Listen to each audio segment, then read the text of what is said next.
Chapter 1145. In an elegant house in the forest, two old men sat opposite each other and ate crabs. The older man had snow-white hair, and a lazy white cat sat on the corner of the table beside him. The autumn wind made crabs itch, but it was still 20 years away from the best time to eat crabs. However, as the capital of Liang City, Great Peace City received countless tributes. Gluttons with backgrounds and connections naturally had their own ways. Fun Spring Lake in Yangzhou produced purple whiskered yellow crabs. Because the Taoist ancestral court, Dragon Tiger Mountain, had many noble people, someone gave it the nickname Dragon Tiger Crab, which had been used to this day. Compared to other lake and river crabs, this kind of crab matured 20 years earlier. It was only autumn, but the female crabs were already yellow and full of meat. The snow-white old man had a kind face. There were porcelain plates on the table with 8 delicately made crabs. The old man was very particular about eating crabs. From time to time, he would pick up a piece of ginger and put it into his mouth to get rid of the crab chill. There was also a pretty maidservant carrying a plate with a bunch of chrysanthemums that were picked from somewhere to wipe his hands and get rid of the smell. This old man ate the crabs in an orderly manner. He was clearly an old glutton who knew how to eat crabs. The person opposite him was not young either. Compared to the old man who raised the precious snowy lioness, he was still half a generation younger. When he ate the crabs, he obviously had to wolf them down. He ate sloppily and did not have the trivial crabs. He ate until his 10 fingers were golden and greasy. He did not forget to put them into his mouth and lick them off. Seeing this, the maidservant of the white-browed old man felt her scalp tingle.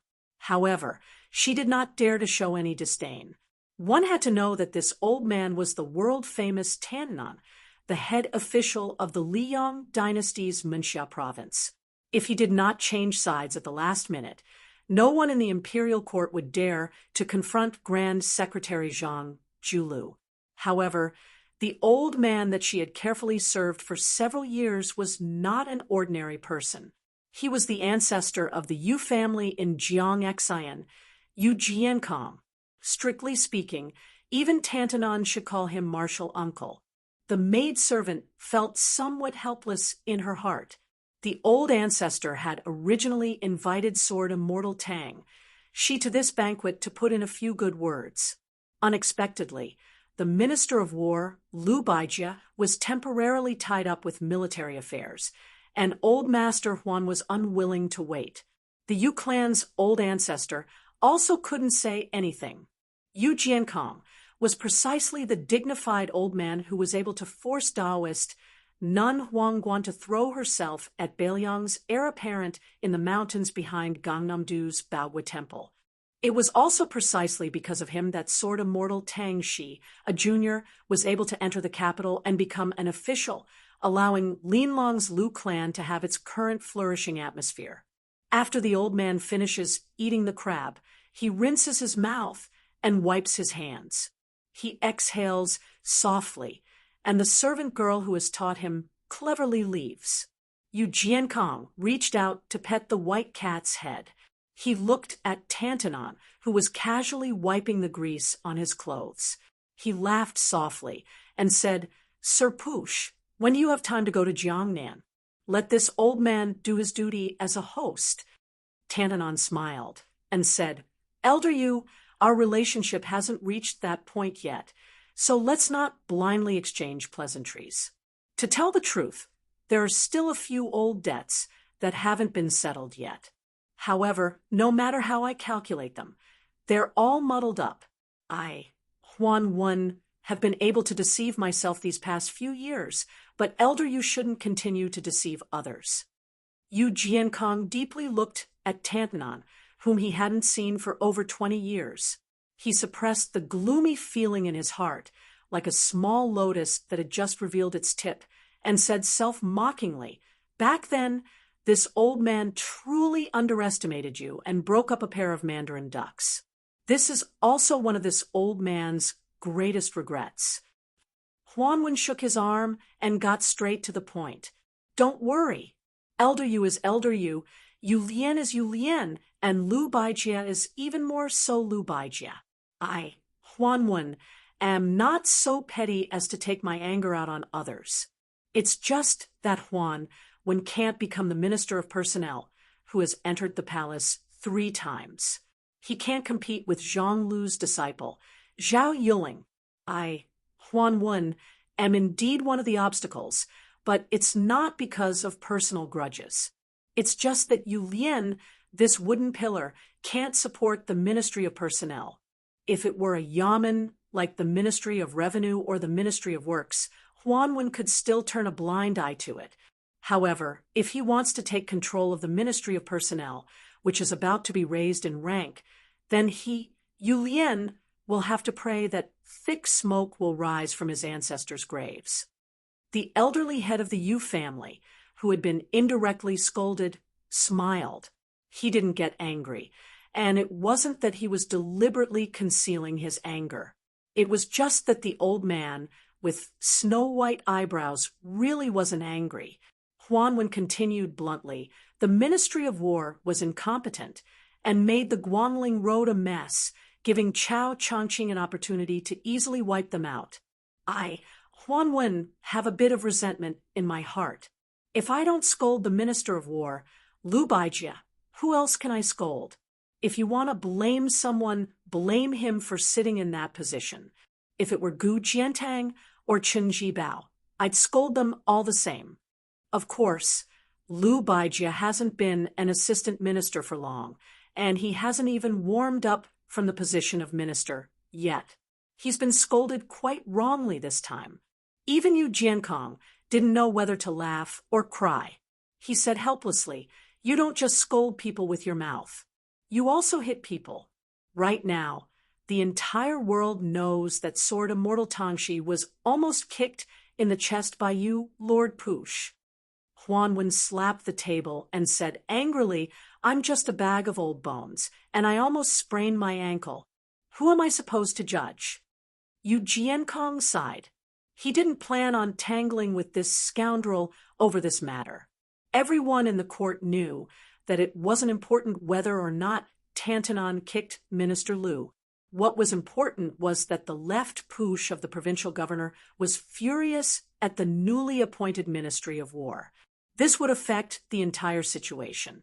Even if Lu Baijia was highly regarded by the emperor, if he gave off a terrible impression of being hated by Tantanon, then Lu Baijia's ambitions would be hindered in many ways. Even if he could succeed, it would be greatly reduced. The hearts of the people in the Ministry of War were already wavering, and the Ministry of Appointments, which had been suppressed for a long time, showed signs of rising again.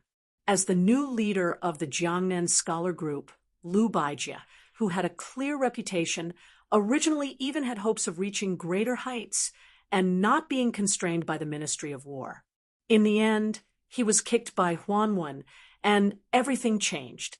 Among the Jiangnan scholars, there was Yu Jiankong, who had once been evaluated, but weren't there just a few old fellows hiding behind the scenes in Jiangnan? Yu Jiankong could pick up and let go. He asked, "Then what about Su Gong?" Huanwen glanced at Yu Jiankong and said, "Unhappily, I'm not a green-eyed child.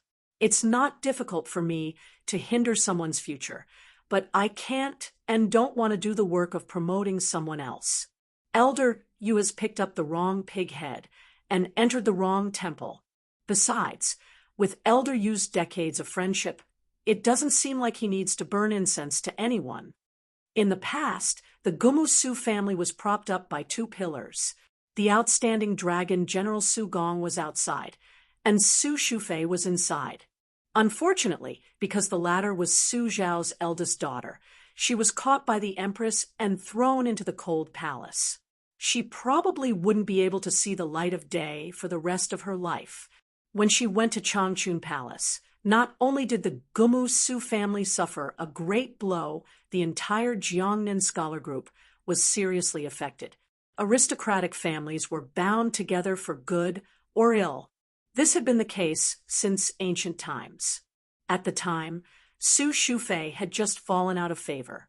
Very quickly, a few famous Jiangnan officials with bright futures were forced back to their original positions by Zhao Yuling's Ministry of Appointments. In officialdom, laughing at others and being laughed at often happened in a single night. There was no such thing as 30 years in the East and 30 years in the West. If it wasn't for Liu Baijia's meteoric rise in Great Peace City, the scholars in Jiangnan would have had an even harder time.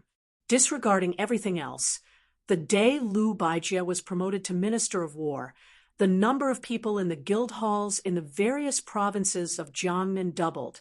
Later, after Tantanan scolded the Ministry of War, another 30% of them silently left. Yu Jiankong gently stroked the white cat's back. He shook his head and sighed.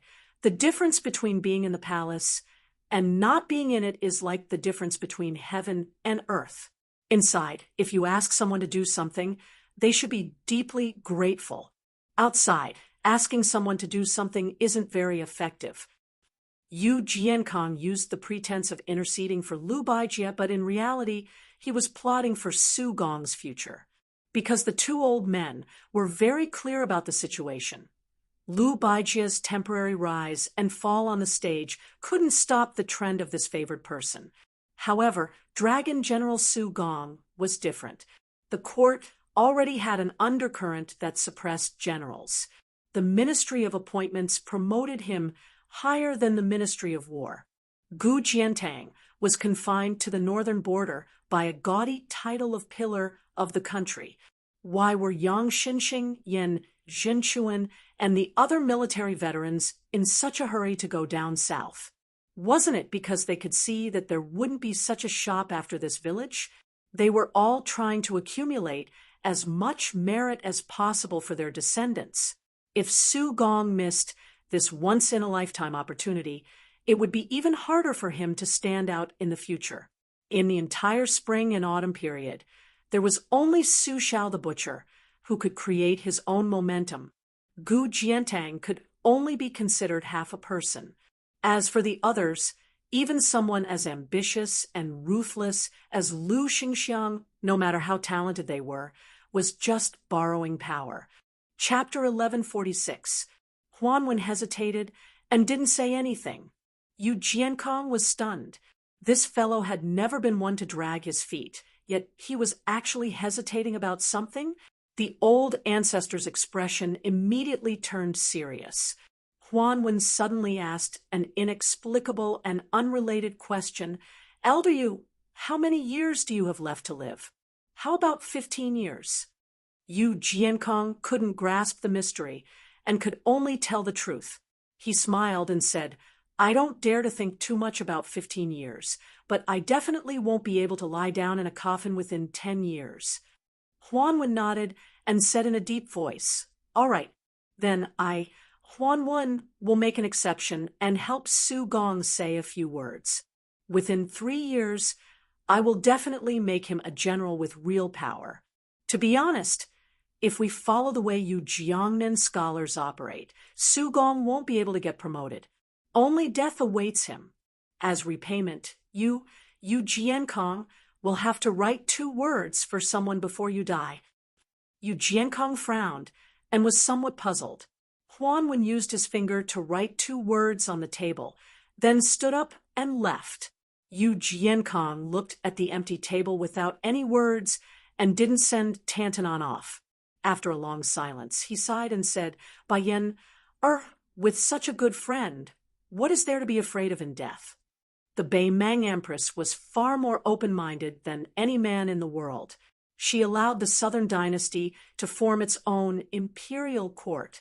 The Southern Dynasty had 6 ministries, but didn't have the 2 provinces of the Hall of Secretaries. However, there was an additional king of the Southern Courtyard. However, the minister of the 6 ministries was still 1 rank lower than the North Court. The king of the Southern Courtyard, Huang Songpu, had a declining status in Beimang, especially after his trusted aide, Honggu and was buried at the gentleman's pavilion on the border. This dealt a heavy blow to Huang Songpu, who was born from a small noble family in Beiqian. The general Lu Gui, who was born as a commoner, and Yang Yuanzhan, who had joined the army, didn't take advantage of this situation to wantonly encroach on Huang Songpu's power and territory. Ever since the Longxiang army crushed the front line of the tiled gentleman's pavilion to pieces, many of the first-class noble families had become much more restrained. The old people who had dared to criticize the three generals felt the oppressive atmosphere before a storm.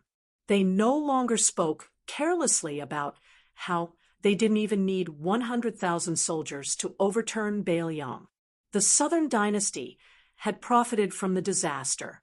A rare harmonious atmosphere had appeared in the Southern dynasty. Dong was increasing power, and almost irresistible external forces had risen. Hong Jingyan had obtained all of the Ruren cavalry. The confrontation between the two in the Southern dynasty's imperial court had, to a large extent, diverted some of the old contradictions from before. The king of the Southern courtyard, Huang Songpu, was increasingly unable to command the 400,000-strong army of the Southern dynasty. Both inside and outside the imperial court were well aware of this. However, a starving camel was still bigger than a horse. As long as the two generals, Lu Gui and Yang Yuanzhan, didn't fall out with Huang Songpu, no one dared to challenge him face to face. Except for that damned fatty. At this very moment, Dong, who had even more military power, had nearly 100,000 men and horses under his command, and all of them were elite soldiers. This Dong, who had an extremely bad relationship with people in the imperial court, was cursing loudly. He was practically pointing at Huang Songpu's nose and spitting saliva. "Old man Huang, have you been blinded by lard? Are you thinking of fighting Bailiang to decide the outcome of the battle? Let me ask you, how did that Honggu, and who should have been dragged out and whipped, die? He had the advantage in numbers and geography, but didn't he still lose to the Longxiang army, which had temporarily switched from heavy cavalry to light cavalry? Let me make a bet with you. If you do this, let alone flatten Bailiang, His Imperial Majesty's tent might even be raided by the Su family's cavalry. You damned old man, are you blind? After great ancestor Gu passed away, the great defensive line in Bailiang, which used 14 passes as key nodes, became a quagmire. They were determined to stay at the second line of defense with you, slowly flirting with us. If the 400,000-strong army pounces on us, Bailiang can afford it, but can we? Do you really think that the Su family's cavalry on the other side won't intercept us and allow us to freely transport the provisions? The more fatty Dong spoke, the more unscrupulous he became. The white-haired Huang Songpu remained expressionless, too lazy to wipe off the fatty's saliva. For the first time, Yang Yuanzhan and Lu Gui didn't stop Dong's unruly behavior. While Dongzhu took a break to catch his breath, Huang Songpu calmly asked, "Are you done scolding?" Dongzhu bent over and hurriedly raised his arm. "Wait a little longer." Many of the old officials in the imperial court, who were used to seeing strange things, rolled their eyes. Some of the young nobles were more or less shocked. Huang Songpu really didn't say anything. Dongzhu moved his mouth, as if he was trying to produce some saliva, so that he could scold more efficiently. Dongzhu straightened his back and was about to scold Huang Songpu to wake up this muddle-headed old man. At the entrance of the main hall, several tall men with profound authority walked in. They weren't too old, but their official titles couldn't be any bigger. Most of them were important officials of Beimang, who lived in the Southern dynasty, but could completely ignore this imperial court. The abbot. As for the others, they were as rare as phoenix feathers and qilin horns in northern Mang, but their statuses were even more transcendent. Dongzhu felt the strange atmosphere around him. He turned his head and opened his mouth wide. Oh my, is this still the imperial court of the Southern Dynasty? Isn't this the most solemn meeting in the king's tent? These uninvited guests included the two abbot of Gusai State and Dragonway State, the abbot of Orange State, Morong Baoding, and the great General Zhong Shintong. Huang Songpu slowly opened his mouth and said, "I've already sent a memorial to His Majesty. If it's approved, the army going south to Beiliang won't be just the 400,000 soldiers of the Southern Dynasty. Now, it seems that it's most likely approved." Hong Jingyan glanced at Dong Zhuo and smiled coldly. Dong Zhuo tactfully shut his mouth. He shook his head and looked left and right, pretending that nothing had happened. Huang Songpu nodded lightly at the abbot and the great general. Then he said calmly to Dong Zhuo, "In the memorial, I've also resigned as the king of the Northern Court. I've recommended you to His Majesty Dong Zhuo." Dong Zhuo was dumbstruck. The fat man suddenly came to his senses. His eyes were wet as he tightly grasped Huang Songpu's hand. "Old General, you're so worried about the country and the people. It's so touching. Do you have any granddaughters you're worried about? For example, that unmarried Huang Huang? I, Dong Zhuo, am willing to help take care of her." Huang Songpu said coldly, "If you dare to take one step into the Huang mansion, I'll break your 3 dog legs." Dong Zhuo retracted his hand and chuckled. "I haven't become the king of the southern courtyard yet, have I? All the good things in the world are safe in my bag. Otherwise, everything will be empty." Hong Jingyan narrowed his eyes and looked on coldly. Huang Songpu ignored the snobbish fat man. He walked to the center of the hall and looked around. The white-haired old man, who had been on the battlefield for half his life, was probably no longer the king of the Southern Court. He didn't say anything and just clasped his hands. Not only the generals who had made great contributions on the battlefield, but even the civil officials also clasped their hands subconsciously to return the greeting. On the border of Beiliang, a cavalry troop slowly moved forward. There were more than 50 riders. No one was anyone's retinue. Everyone had an official position.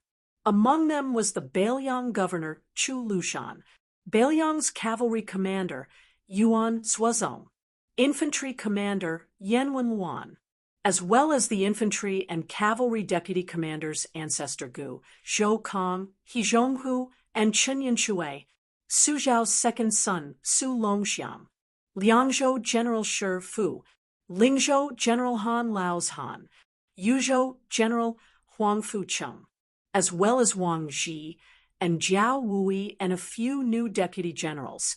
Next were the commanders of the various brigades, as well as more than a dozen captains who guarded the important passes in Beiliang.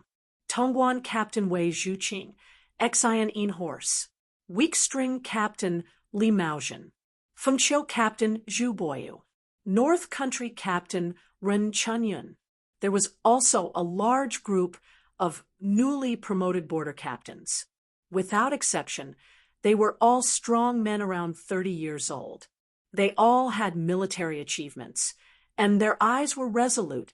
Leading them was the king of Beiliang, Su Fengnian. How did the northern Liang, which many people mistakenly thought was lacking in manpower, produce so many young and strong generals after careful investigation? Such a lineup was enough to make enemies of any status feel their hair stand on end. The 50 cavalrymen tacitly lined up at the top of a high slope. They quietly looked down at Bei Mang. Yan Wenluan suddenly laughed loudly and said, "Old guys over 40 years old, take a step back and let the young people take the lead. How about it?" Ancestor Gu, Chen Yanshui, and the other old guys looked at each other and smiled, silently retreating. This cavalry troop was slightly uneven. However, their majestic aura did not decrease at all, because on the front line there were more than 30 people. Whether it was Liang or Bei Mang, It seemed that it was impossible to bring out so many young and strong generals who could fight on the same front at the same time. It was even more impossible to make Yen Wenluan and the other famous generals of the spring and autumn period willingly cover the rear.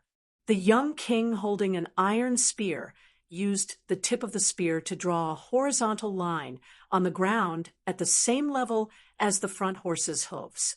Chapter 1147. In the desert, 500 cavalry against 500 cavalry. The two sides were all lightly armored elite cavalry. They did not have bows or crossbows, and the only weapon in their hands was a wooden pole. One side was the elite cavalry from Yuan Zuozong's Jibei camp, and the other side was He Zhonghu's Iron Monument camp. The reason why the two sides were practicing martial arts here was not because the group of Northern Liang elders in the distance wanted to see the battle prowess of Northern Liang with their own eyes. Instead, it was for a reason that even those outside the Northern Liang path would find inconceivable: horse competition. Beiliang placed the most importance on horse management, and there were pastures all over the place. Among them, Yanji pastures sent out the most horses, producing 1,600 horses a year, of which around 300 could be used for cavalry. This was a shocking number in the Liang imperial court. One must know that even though Nanjing had 7 pastoral supervisors in 3 prefectures, it was barely the same number.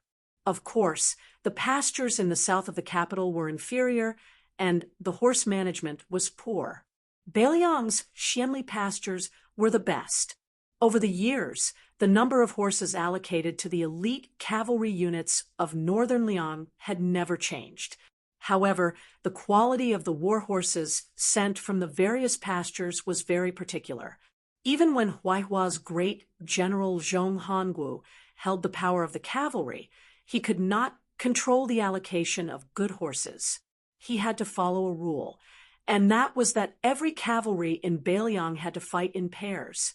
If they won, they would take the good horses. If they lost, they could only eat the leftovers of others. A few cavalry troops with over 10,000 people would choose 800 cavalry each time.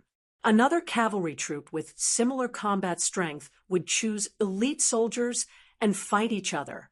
The flag-holding camp would send out 500 people, and the small camp would send out 200 to 300 people. Beiliang claimed to have 300,000 cavalry, but it was referring to the total strength. Naturally, it could not be all cavalry. In fact, the total number of Beiliang cavalry had always been between 100 and 150,000. Otherwise, unless Liang sent all the horses in the world to Beiliang, it could not support the Su family cavalry. Based on historical records, the Great Feng dynasty, which had always been crowned as the most prosperous after the Great Qin dynasty, only had 800,000 horses in the 30 years from Zhenyuan to Linda. Furthermore, Beiliang's most elite cavalry always had 2 or even 3 horses per person. This was an extremely exaggerated matter in the 2 Liao provinces where the horse source was relatively abundant. Horses were the foundation of armors and weapons, the most important weapon of the country. The current commanders of Beiliang's cavalry were Yuan Zuozong, the veteran deputy commander He Zhonghu, and the Zhou partridge Zhou Kong, who was promoted last year. Out of the Su family's 140,000 cavalry, Yuan Zuozong did not lead any personal troops other than the 3 old battalions that existed before Su Shao became the king of Beiliang. Excluding the Great Snow Dragon Cavalry and the Long Xiang Army, He Zhonghu led the left cavalry of 40,000, and Zhou Kong led the right cavalry of 30,000. The Jibei Battalion was one of the old battalions of Beiliang and was directly under the command of the great commander Yuan Zuozong. The Jibei Battalion's name had a deep history. After Su Shao became the vassal of Beiliang, Jizhou, where the Han family ruled, was the largest source of horses outside Beiliang. During the Spring and Autumn War, Su Shao formed many good relationships with the Han family. Later on, the entire Han family was executed, not only because they had offended the old Grand Secretary of the previous dynasty, but also because the Liang imperial court had long coveted the vast pastures of Jizhou. Thus, they could legitimately send good war horses to the northern defense line. However, the Han family's words carried enormous weight in Jizhou, and they never tampered with the numbers. However, they intentionally or unintentionally lost good horses to Beiliang. Although the Han family and the Su family became enemies later on, they were already a thorn in the side of the Zhao family. At that time, for Zhang Julu to be able to sit on the Grand Secretary seat, the Han family played an important role. The two armies charged forward, and dust filled the air. A rider of the Jibei battalion tilted his head and dodged a wooden pole that looked like an edgeless spear. He then used the pole in his hand to point at the heart of the rider opposite him, knocking him off his horse. The light rider of the Iron Tablet Battalion was only hit by the pole, but before his body landed on the ground, he was grabbed by the shoulder by his comrade and thrown back onto the horse. Then, he continued to charge forward, tearing apart the enemy line. On the other hand, the riders of the Jibei Battalion and the Iron Tablet Battalion pierced each other's chests with their wooden poles at almost the same time. With the momentum of the war horse's charge, the sturdy poles bent at an astonishing angle, knocking the weaker riders off their horses on the spot. No matter how skilled the cavalry was in spear techniques, they would never use the fancy technique of killing the enemy with a single point of the pole. They would always rely on the momentum of the cavalry's charge, and the cavalry would always be so clean and neat. After each side penetrated the enemy's formation, both sides had changed positions. However, the Jibei Battalion and the Iron Tablet Battalion did not slow down their horses, nor did they stop their horses to turn around and charge again. Instead, after the cavalry successfully pierced through the enemy's formation, both sides took a large and precise arc at almost the same time, striving to gain more momentum from the collision as quickly as possible. During this period of time, the riders who fell off their horses had to immediately lead their horses away from the battlefield. After all, this was not a real battle, and falling off a horse meant death. Chun Yinshui was the deputy commander of Beiliang's infantry. He narrowed his eyes and watched the situation on the battlefield. He smiled and said, the 120 A-class war horses from the Xianli Ranch and the 400 B-class war horses from the Koa Ranch should have nothing to do with the Iron Tablet Battalion.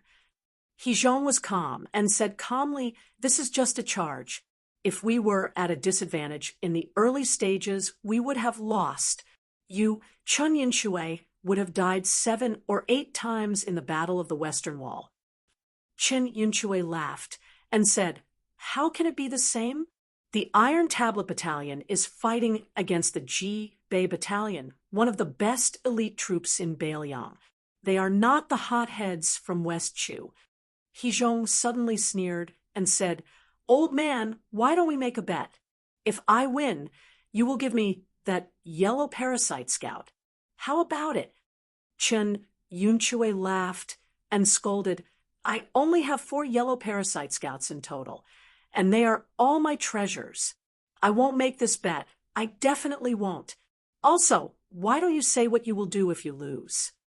Hizhong said calmly, "The soldiers I have trained will never lose." Chun Yinshui turned his head to look at the young king of Beiliang, who was sitting high on his horse and carefully watching the battle. He smiled and said, "Your Highness, look, isn't Commander his face as thick as the city wall?" Su Fengyan smiled and did not say anything. Chapter 1148. He Zhonghu led the troops and governed the troops. His style was ancient. He had to personally attend to everything, just like an auntie taking care of her own children. Even though he was the deputy commander of the cavalry, his eating and sleeping were no different from ordinary soldiers. Moreover, He Zhonghu did not have a wife or children. He only raised several lame old horses. This veteran general who had meritorious service throughout his life had made up his mind to live and die at the border.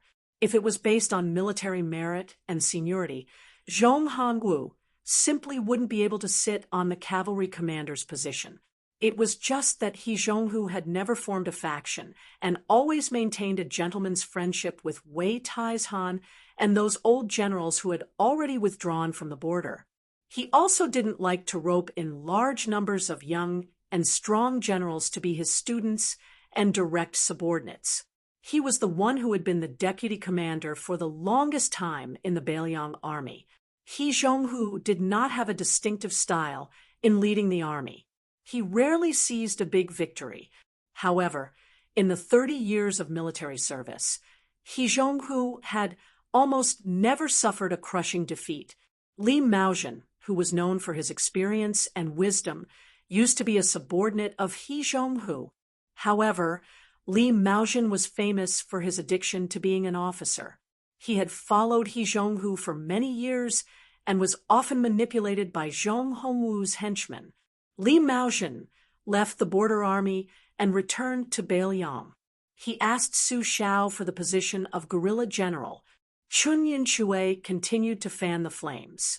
He joked with Yuan Zuozong, "Commander Yuan, how can you bear this?" Yuan Zuozong smiled. "It's hard to say who will win. It's not good for me to clamor for a one-on-one horse battle with old General He. After all, you are old and weak." He Zhonghu suddenly glared at him. "Yuan Zuozong, if you were 20 years younger, believe it or not, I could beat you down with one hand." Yan Wenluan, who looked thin and small, laughed. "Bullsh*t. Whether it's a horse battle or a foot battle, He Zhonghu can't beat Commander Yuan even if he has 3 heads and 6 arms." He Zhonghu was the most respected person in the Beiliang army. Yan Wenluan, who had joined the army at the same time as He Zhonghu, did not refute after his identity was exposed. Chu Lushan, who was about 400 pounds of fat, did not ride a horse. He stood beside Su Fengyan's warhorse and said calmly, "Just now, we received a spy report that great General Zhong Shintong and Gu Sarangio prefectures appeared in the imperial court of the Southern Dynasty. It can be considered as a farewell for Huang Songpu, who resigned as the king of the Southern Courtyard. Moreover, the one who replaced the position was not Tuoba Bodhisattva or Murong Baoding as originally expected. It was also not great General Lu Gui, who was regarded as half a foster father by the Empress of Beimang. It was Dong Zhuo, who liked to raise crows. Huang Songpu even announced publicly that Beimang was going to use all of its resources and send 1 million soldiers to Beiliang. Beimang did not deliberately hide this news. I'm sure that Emperor Zhao and Gu Jiantang will be overjoyed when they hear this." The deputy commander of the cavalry, Zhou Kong, laughed. "Dong Zhuo? Wasn't he defeated by you, Lord Protector General?" Zhou Kong, who was the only one standing, rubbed his hands and laughed. Back then, there was still a bit of luck involved. Yan Wenluan thought for a while and laughed coldly. The king of Beiliang's actions are not only because they value him, but also because they are wary of him.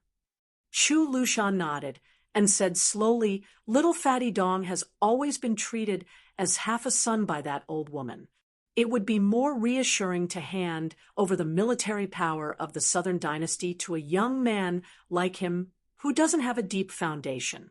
However, this fellow had an entire 100,000 elite personal guards who only knew the word Dong, but not Northern Mang. Even an old woman would have to think twice before doing so. Dong Zhuo is a slippery person. If he doesn't take the lead as the king of the Southern Courtyard, once the war starts, with his temperament of not acting until he sees a rabbit, even if he is forced to take the field, he will definitely not put in any effort. When the time comes, both Liang Mang and Bei Mang will suffer heavy losses. In the end, the Dong family will have the most soldiers. In this way, even if Dong Zhuo doesn't have any ambition, he will still have to be ambitious. Su Fengyan said, I heard that Dong Zhuo has always regarded you as an irreconcilable enemy. Dong Zhuo said cheerfully. That little fatty thinks so, but Lu Qiu doesn't think so of him. Great ancestor Gu, who was once the mainstay of the southern Tang Empire, smiled knowingly. If Dong Zhuo didn't become the king of the southern courtyard, I would have almost forgotten the amazing achievements of our protector general. Chu Lushan raised his fat arm and waved it gently. He pretended to be shy and said, "A real man doesn't talk about his past achievements." Su Fengnian, who couldn't stand it anymore, raised his foot and gently kicked Chu Lushan's shoulder. He said, "The Iron Tablet Camp won, but there are only 21 cavalrymen left on horseback." Everyone looked over. It was indeed so. The 21 cavalrymen of the Iron Tablet Camp raised one arm at the same time and calmly accepted the thunderous cheers. Hizhong suddenly laughed heartily. He looked at Yuan Zuozong, who was not far away. The latter's eyes were clear, and he nodded to the old man. Then Hizhong suddenly rode forward and shouted to those men, "Come, the old rules, take your wives." The excellent war horses of the Xianli Ranch and the Koer Ranch, under the leadership of the shepherds, slowly galloped out from the side of the battlefield where the dust had settled. The 500 cavalrymen cheered and yelled. They dismounted and welcomed the new wives. Some of the cavalrymen of the Iron Tablet Camp made a series of dizzying somersaults while galloping forward. Some of them were kicked on the buttocks by their comrades behind them and fell flat on their faces. The 500 cavalrymen were so happy and noisy. Bailiang's horses had always been the wives of Bailiang's valiant soldiers. Who would complain about having too many war horses that were rarer than beautiful women? Su Fengnian looked at the 500 cavalrymen of the Ji Bei camp. Everyone was holding their horses and standing in silence. Su Fengnian squeezed the horse's belly and went out alone. He first went to the Iron Tablet Camp, who were busy selecting war horses. He signaled them to not salute and let them continue to pick their wives. He quietly waited for them to finish selecting. When everyone got on their horses, he looked at one of the cavalrymen who had killed the enemy the most. Su Fengnian took the new cold saber from his waist and threw it up high. The young and burly cavalryman caught the cold saber. He was stunned at first. Then his face turned red and tears filled his eyes. He shouted and raised the saber up high.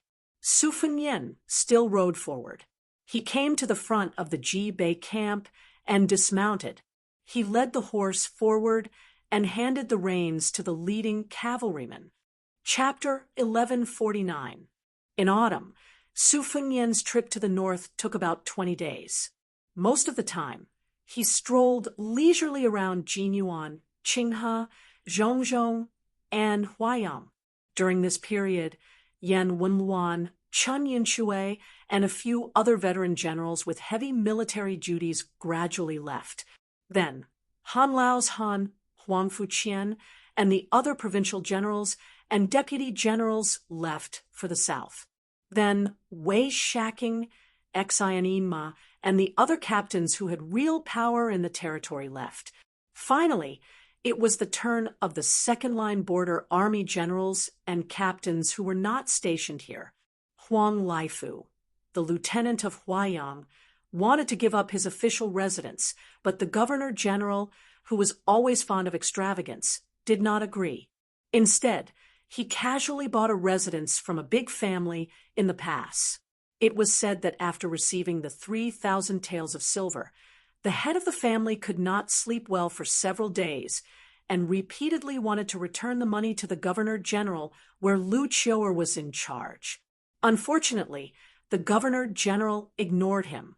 Later, the head of the family was so restless that he could not eat or sleep well. He had to ask an expert for advice and added another 2,000 taels of silver, which he donated to the Huaiyang Pass as the army's salary. This family, who had been rich from the border trade in the early years, finally felt a little relieved.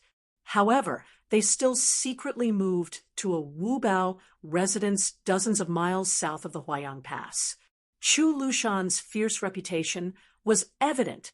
In addition to Chu Lushan and Huang Laifu, the two landlords of Huayang Pass, there were also a group of young captains from the border and the territory. Wang Chou, the speaker of Anliang Army Town. Chao Xiaojiao, the Honglu general who was famous for being a troublemaker in the northern defense line of Yuzhou province.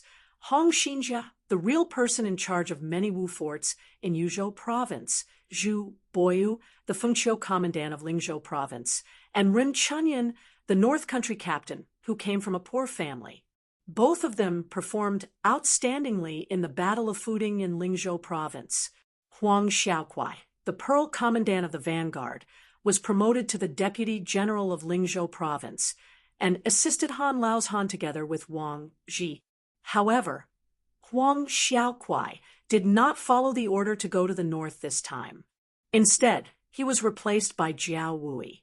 Compared to these three people, Ma Jinchai, the frozen field commandant of Zhigui Prefecture, was really unlucky. She could not even keep her official title, let alone being promoted. After arriving at the northern defense line, Su Fengyan rarely spoke, except for listening to the military intelligence and customs affairs from the generals and generals. He didn't even ask many questions. Occasionally, he asked some trivial questions about the border defense. He didn't say anything heroic, nor did he deliberately show off his knowledge of the art of war in front of the legendary warriors and young warriors. In fact, many people sincerely wanted to hear about the feats of the king of Bailiang in Jianghu. After all, he was the new champion of Jianghu who could even defeat Wang Xianji. No matter how arrogant Su Fengyan was, even the elders like Yan Wenluan and Gu Dezhu were willing to listen to him. However, the young king disappointed everyone. He didn't mention a single word about his travels in Jianghu and the battles of life and death.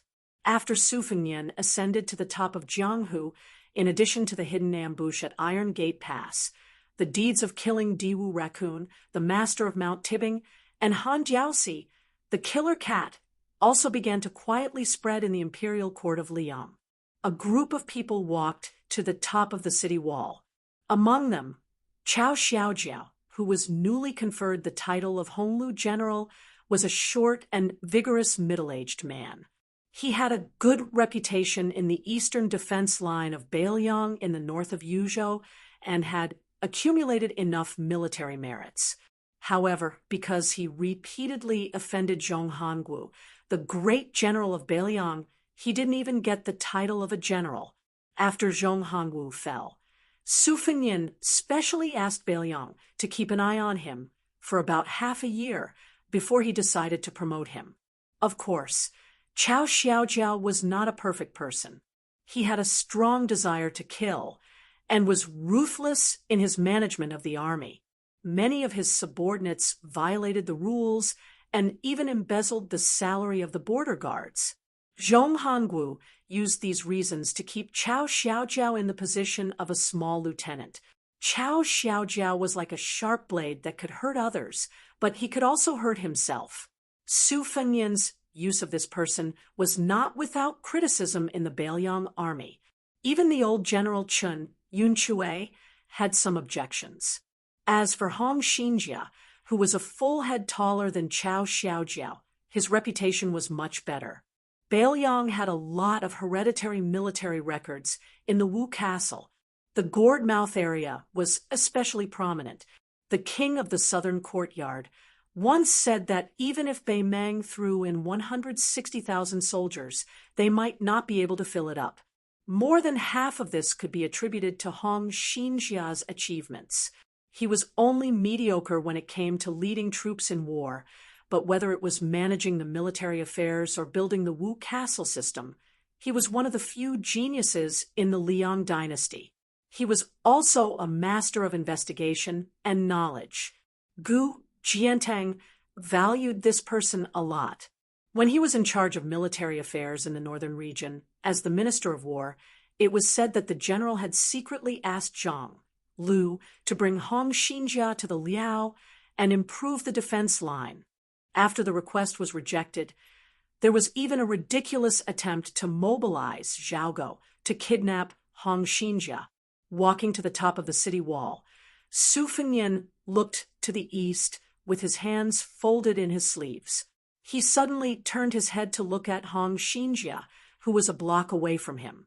He called out Hong Xinjia's nickname, Lord of the Earth, and said with a smile, General Gu Jiantang, who is stationed in the Liao, recently offered this king a sky-high price.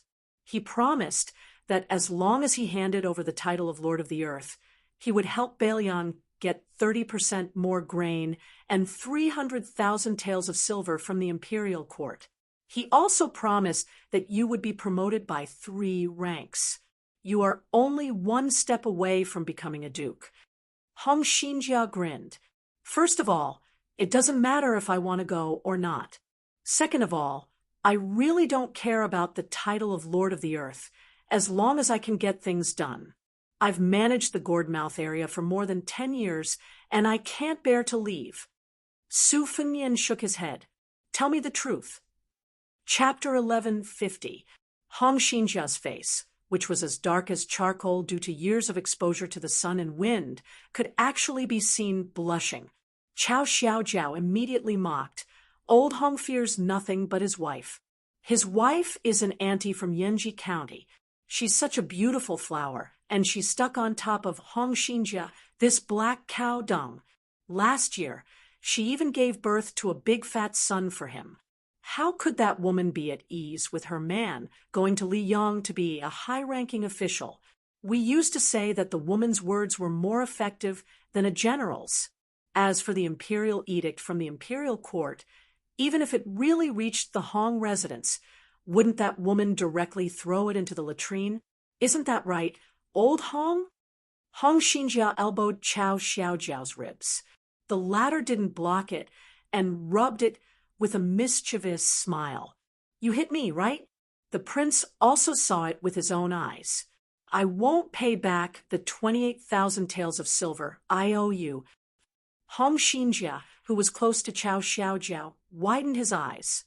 Just as he was about to speak, he suddenly realized that the king of Bailiang was beside him.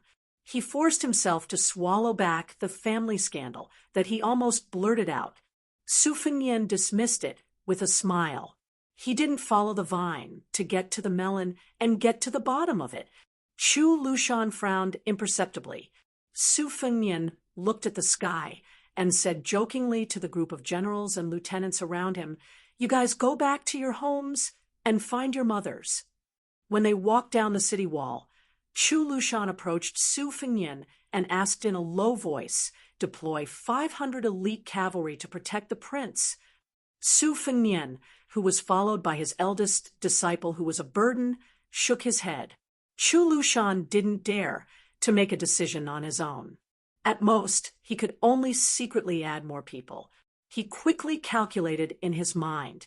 There were still a few old but strong falcons in the upper room of the Fushui Society. In the end, Su Fengnian and Yu Dilong left Huayang Pass on their horses. Yu Dilong barely learned horsemanship. Although the ride was bumpy, at least he didn't fall off the horse. Among the 3 disciples, Yu Dilong was the least close to his master, Su Fengnian. Although Lu Yinzhang was noisy, he ultimately spoke more to his immortal master. Although Wang Sheng was reticent, he was undoubtedly the one who respected Su Fengnian the most. Only Yu Dilong didn't know how to deal with his master, nor did he take the initiative to get close to him. The only emotion he revealed was a natural fear that came from the bottom of his heart. Su Fengnian had already taught Wang Sheng swordsmanship and Lu Yinzhang fist techniques, but for some reason he didn't carve Yu Dilong, who was better than his junior sister and junior brother in terms of luck and bone. He didn't even let Yu Dilong memorize a set of basic internal energy mantras. Chao Xiaojiao and Hong Xinjia came together and returned together. Because of Hong Xinjia, who was coveted by the Liang imperial court, Protector General Chu sent half a battalion of cavalry to escort him. Qiao Xiaojiao and Hong Xinjia sat across from each other in a carriage. Qiao Xiaojiao kept pouring wine. Hong Xinjia hesitated for a moment and finally said, "How can you speak without thinking? Do you really think you don't know that the prince and the Protector General don't know that you're covered in shit? Why did you take off your pants on the city wall? Who are you trying to show to?" Qiao Xiaojiao cast a sidelong glance at Hong Xinjia, who had spent half his life dealing with dirt and rocks. He smiled and asked, "Do you still remember what you were worried about on the way here?" Hong Xinjia nodded. "Naturally, with your stinky reputation, who would cover you up? Even a handful of yellow mud would be like shit. Since the prince made an exception to promote you, he would normally use both grace and authority. Although I don't have the ability to comprehend things, as an official, I still understand this principle. Normally, when the prince meets you, he would give you a few words of warning." Qiao Xiaojiao laughed. "That's right, that's common sense. So if the prince were to give me a sincere and earnest lecture, or even give me a torrent of abuse, I would feel at ease. But have you realized that this prince of ours is very strange? From start to finish, he hasn't given me, Qiao Xiaojiao, a corrupt and ruthless official, a few words." Hong Xinjia froze and said in surprise, "That's true."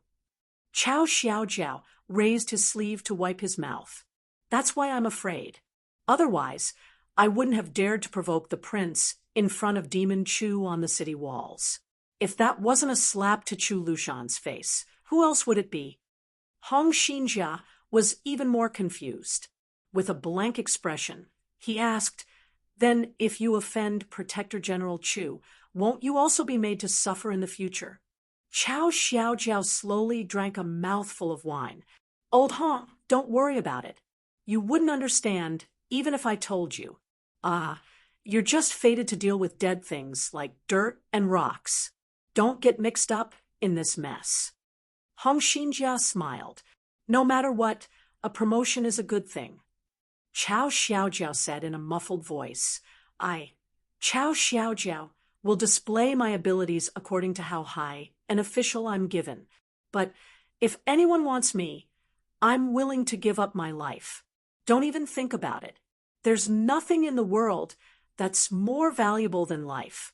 I'm not an empty-handed little pawn that needs to use my life to fight for my future." Hong Xinjia was half flustered and half angry. "You should just keep these words to yourself and rot in your stomach." Qiao Xiaojiao raised the curtain and gazed at the autumn wind sweeping up the yellow sand. Wave after wave, it swept across the desert. Hong Xinjia slapped his thigh and suddenly said, "I remember something. When I was drinking with Old General, he accidentally let it slip. Do you still remember that day when the two battalions confronted each other, and after the victor was decided, the prince gifted him a saber and a horse?" Qiao Xiaojiao nodded and smiled. "It's just a little bit of skill to buy people's hearts." Hong Xinjia's expression was rather strange. He whispered, "The prince actually said something at the time." Qiao Xiaojiao raised the wine pot and listened attentively. Hong Xinjia said, "It seems like the prince said, it's fine as long as you can accomplish something. I don't want you to throw your lives away." Qiao Xiaojiao said nothing and drank a mouthful of wine. In the autumn wind, the two riders headed south. However, they did not return directly to the provincial capital of Liangzhou. Instead, they turned toward Yanji County of Yuzhou. In the evening of Bishan County, it suddenly began to rain heavily. Su Fengnian, who was drenched like a drowned rat, knocked on the door. He waited for a long time before the door opened. Looking at the woman's cold face, he smiled and said, "I'm hungry." The woman laughed coldly. "What a coincidence. I haven't eaten either." Su Fengnian slipped past the woman holding the umbrella. "I'll go. Yu Dilong would never be able to forget that scene for the rest of his life. At that time, the child only thought that this beautiful woman was either the empress or an expert more powerful than the 10 martial arts referees combined. Otherwise, it didn't make sense. It was also at that time that the flood dragon of the land felt that his master was still alive. Chapter 1151. In the autumn rain, Yu Dilong felt that his master was like a scoundrel who came to take advantage of him. The child didn't dare to enter the house. He squatted on the steps outside the threshold and looked up. Under the eaves, there was a black curtain of rain. The rain splashed on the ground and splashed on his trousers. Yu Dilong sighed softly. He suddenly missed his sister, who carried a big wooden sword case. Hearing the sound of light footsteps, Yu Dilong turned around and saw the woman who he didn't know whether to call sister or aunt carried 2 small stools. She put one next to him and sat on the other. Yu Dilong hesitated for a moment, but still sat on the stool. He sat upright and looked straight ahead. The widowed Pei Nanwei looked at the child's rigid sitting posture and asked softly, "What do you do?" Yu Dilong thought carefully and said shyly, "I'm my master's disciple." Pei Nanwei was amused. "Could it be your master's master?" Yu Dilong opened his mouth slightly and blushed. Pei Nanwei didn't say anything else. She looked at the mud in the yard with the child and said to herself, "We should have laid down stone slabs. The 10 kilograms of mud we dug from the swallow's nest ridge is gone." Yu Dilong listened to her nagging and didn't feel annoyed. Perhaps because he was an orphan since childhood, Yu Dilong felt a strange warmth. A voice came from behind them. "Time to eat." At the small square table, Su Fengnian had already served the food and set the bowls and chopsticks. Pei Nanwei and Yu Dilong walked into the house with stools. Pei Nanwei and Su Fengnian sat opposite each other. The child thought for a moment and didn't dare to eat at the table. He just sat on the threshold with the bowl and continued to watch the rain hit the mud. At this moment, the child, who had been thinking about saving enough money to build a house since he could remember, decided that if he wanted to build a house in the future, he would build it according to this yard. "You still know to come back?" "Yes." "What did you do outside? Did you unify Jianghu, kill the emperor of Liang, or flatten Beimeng?" "Not really.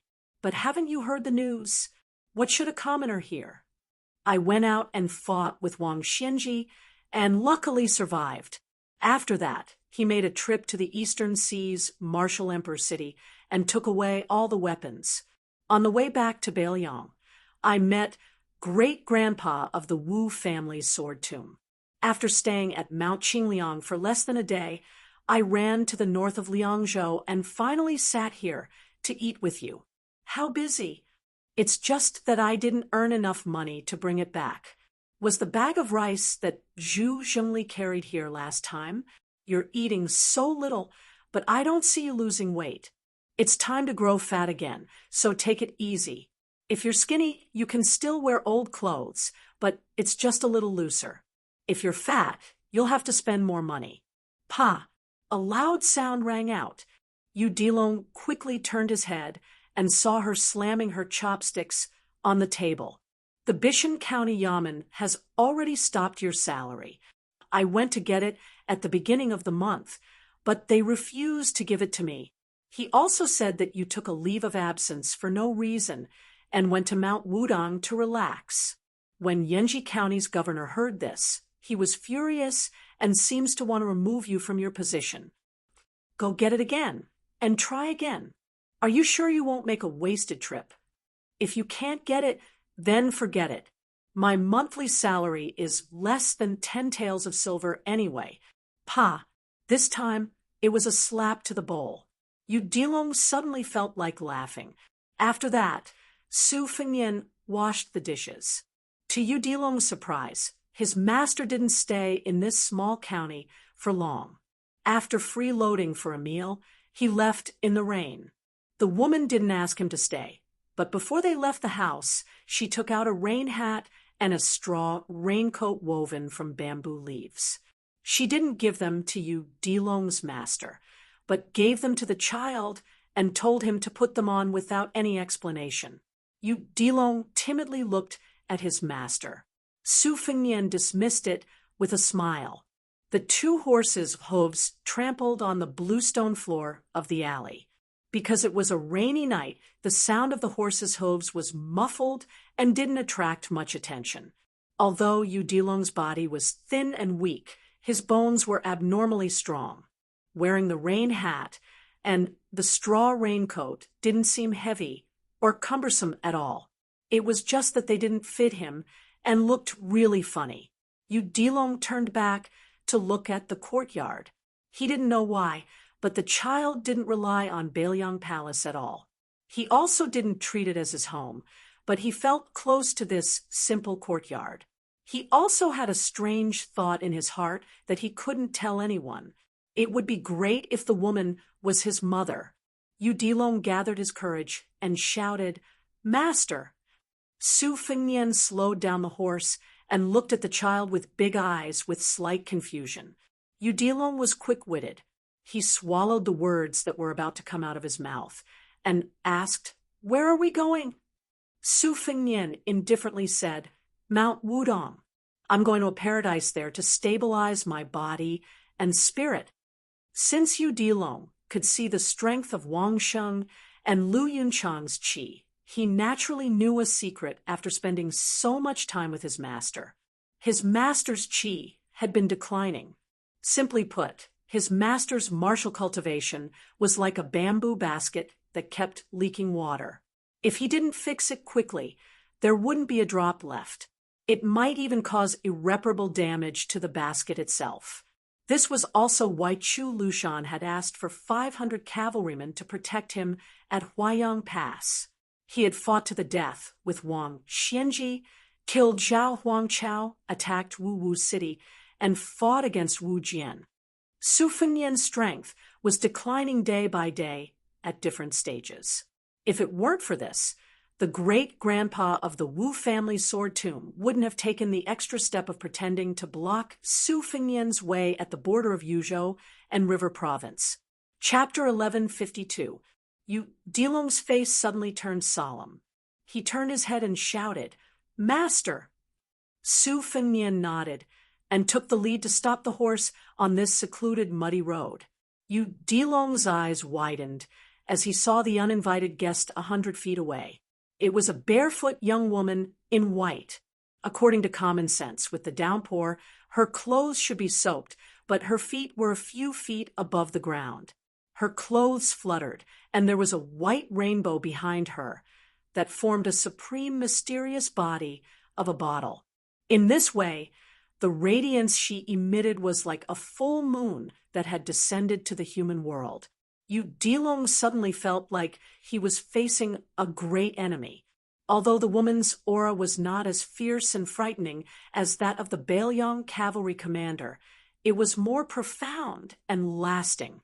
Su Fengnian stared expressionlessly at the qi cultivation genius of the Guanyin sect of the South Sea, who had picked up scraps along the way. First, she forcibly stole 100 swords on the lake of Yuyan Mountain Villa. Later, she sat on the mountain and watched the tigers fight outside the Shenwu city. She probably wanted to fish in troubled waters, but she did not expect that Han Shengxian would suddenly die under the sword of Suacia Valley. She did not succeed in absorbing his dissipated fate after his death, and then disappeared. But after he defeated Wang Xianji, this woman began to absorb his constantly lost qi. In terms of the ability to grow fat, there was no glutton in the world who could compare with this woman, who was nicknamed the Charcoal Girl. However, Su Fengnian had an agreement with the old woman of the Guanyin sect of the South Sea. The other party was polite, so Su Fengnian did not deliberately stop the woman's stealing action. Everyone in the world had their own bad karma and good karma. Su Fengnian also did not feel that he had to monopolize the fate of Jiang Hu. as long as he was not provoked, whether this strange woman, who was born with a sword embryo like Wang Sheng, became a sword immortal and became the leader of the martial arts world, or whether Xianyuan Qingfeng was 1 foot tall and the devil was 10 feet tall, what did it have to do with him? After the charcoal girl obtained Su Fengnian's lost qi, she was like a fish in water. Compared to Yuyan Mountain Villa, she was much more powerful. After she appeared, she looked at Su Fengnian. Her mouth curved into a condescending, playful smile. She stretched out her hand and waved it in front of her. It was like a beautiful painting scroll drawn by a celestial being. Under the charcoal girl's hands appeared one after another. There was the tall and sturdy old man, Wang Xianji, who was riding the waves of the Eastern Sea. There was Deng Tai, who was leading a donkey and holding a peach branch. There was the Western Chu official Chao Zhangqing, who was indecisive. There was Han Shengxian, who had red hair fluttering in the wind. There was a man holding a spear, who looked somewhat similar to a green bird. There was Li Chungang, who was riding a sword with his hands behind his back. There were about 40 people in this long scroll, and all of them were great figures in Jianghu in the past 100 years. The people, dead people of the people, dead. Those who were still shining brightly were those who were still alive in this world. Su Fengnian knew most of them.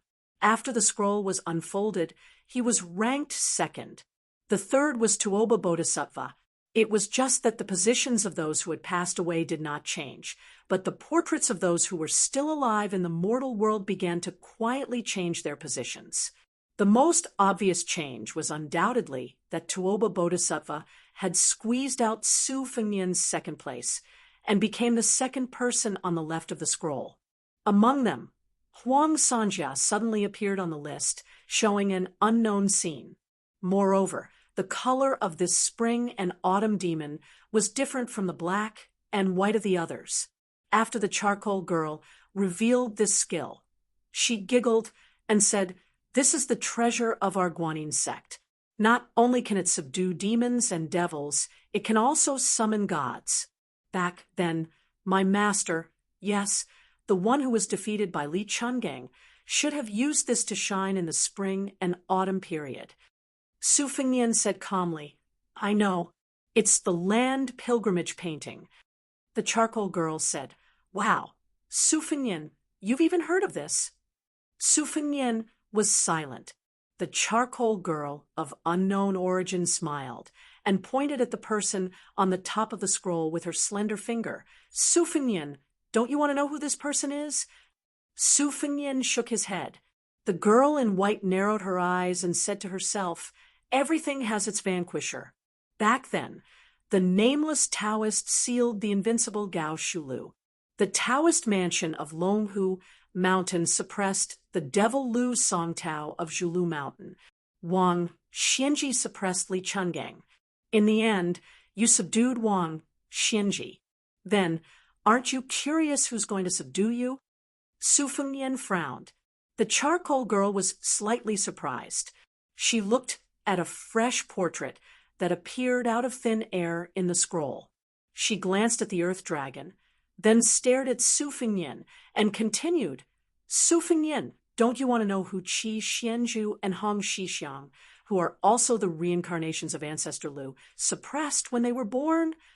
Su Fengnian looked at the portrait at the top of the scroll. It was not the same as the other people. This person was blurry, but he was wearing a Confucian robe. He sat cross-legged and stared at a white water bowl in front of him. There was about half a bowl of water, and the water surface was slightly rippling. The charcoal girl who had been acting alone asked tirelessly, "Su Fengnian, let me ask you, why is it that in the past 100 years, the Confucian saint is the most difficult to be born? Xianyuan Jingcheng reached this realm less than an hour ago. Huang Longshi is the same. Even Chao Changqing is a dying man." Su Fengnian fell into deep thought. The charcoal girl, who had not gotten a response all this time, was like a woman who complained about her lover's lack of understanding.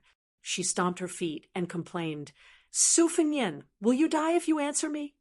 Su Fengnian could only sneer. An uncontrollable, strong, killing intent rose in his heart. Intuition told him that if he answered this woman, unless he was at his peak, he would really die.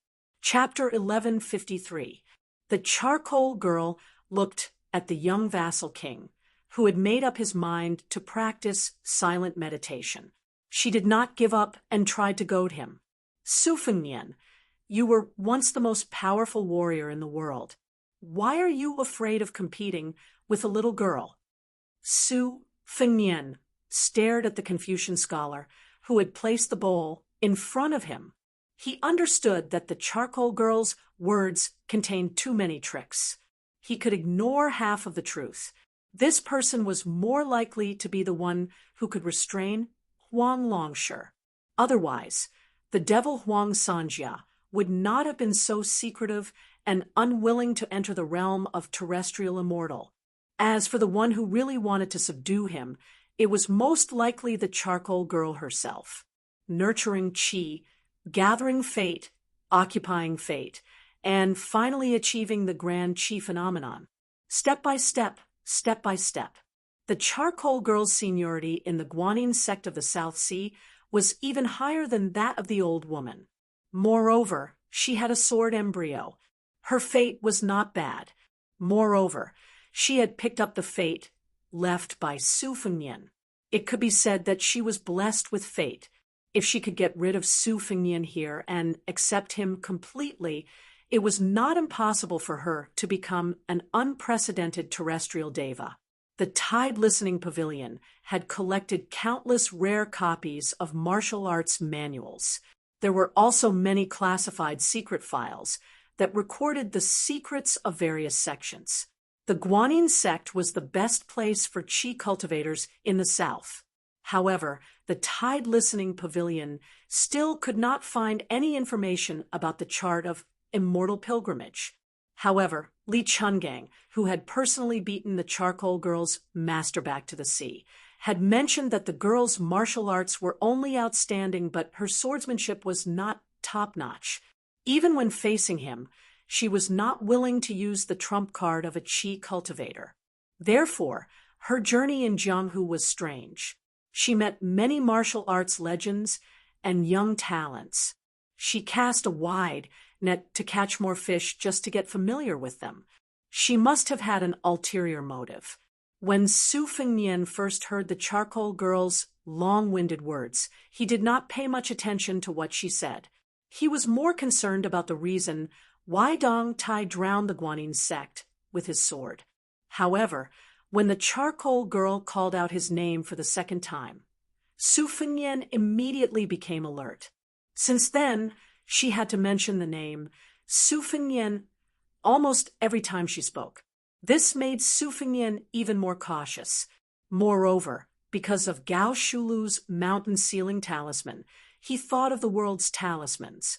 Among them, there were immortal necromancers who often carried the Yen Sheng Tu manual that was passed down from generation to generation when they traveled across mountains and rivers.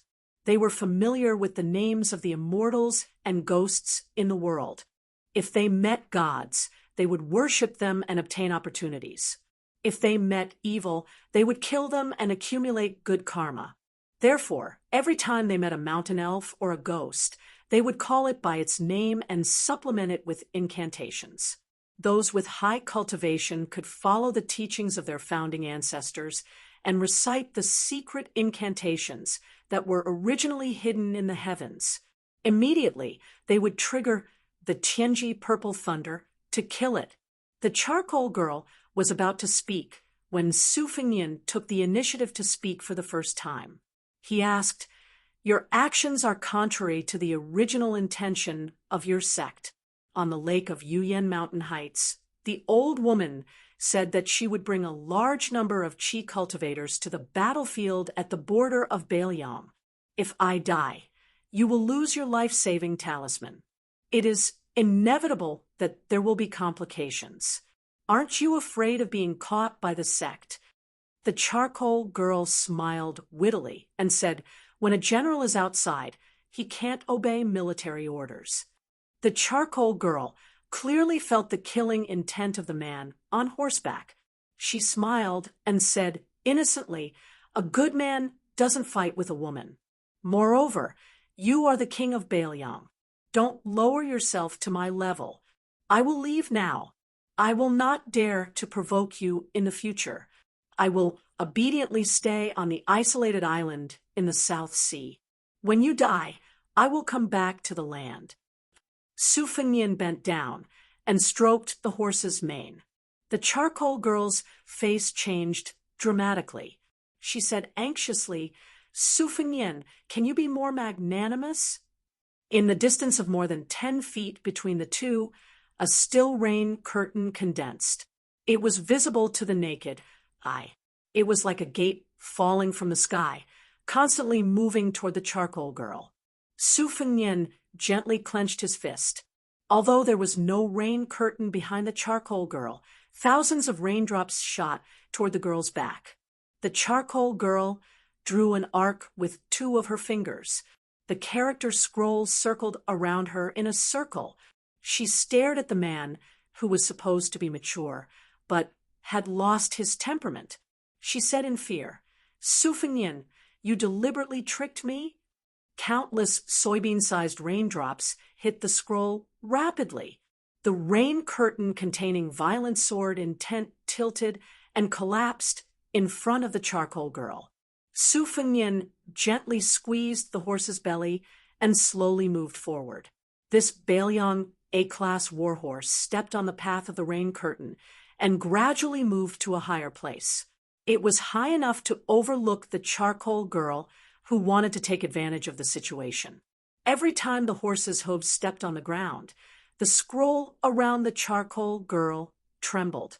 Su Fengnian said calmly, everyone in the world has their own reasons to talk about, but some general principles are still the same. Yu Dilong muttered angrily, Master's fate was taken by you, but your mother-in-law really has the heart to harm others. The charcoal girl, who was trying her best to withstand the rain curtain and the raindrops hitting the bells, said angrily, if I don't take it, I will be punished. This is not given by you, Su Fengnian. It is given to me by God. As the master, Su Fengnian was expressionless. As the disciple, Yu Dilong, who was an outsider, was really annoyed to the extreme. He gritted his teeth. The child did not realize that his body was blooming with a majestic aura. It was neither Taoist's Gang Qi nor the Buddhist's golden rainbow. Chapter 1154. Muddle-headed Lu Long, who had suddenly sunk into a state of oblivion, stared at the magnificent picture scroll. His eyes blazed as he jumped off the horse.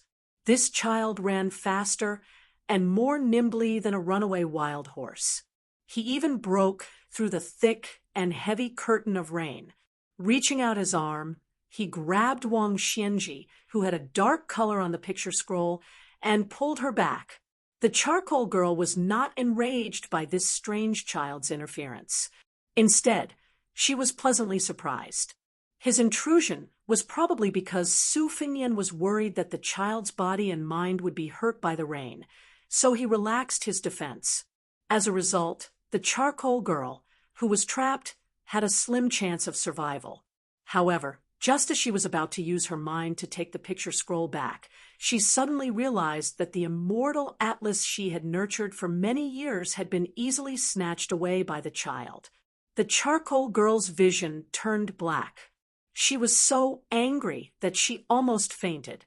It was not easy for her to stand firm. When she opened her eyes, she saw that the picture scroll had been divided into 2. Most of it had been snatched away by the child, but the remaining figure was left in place. The man who had set up the bowl, Su Fengnian. Su Fengnian released his qi.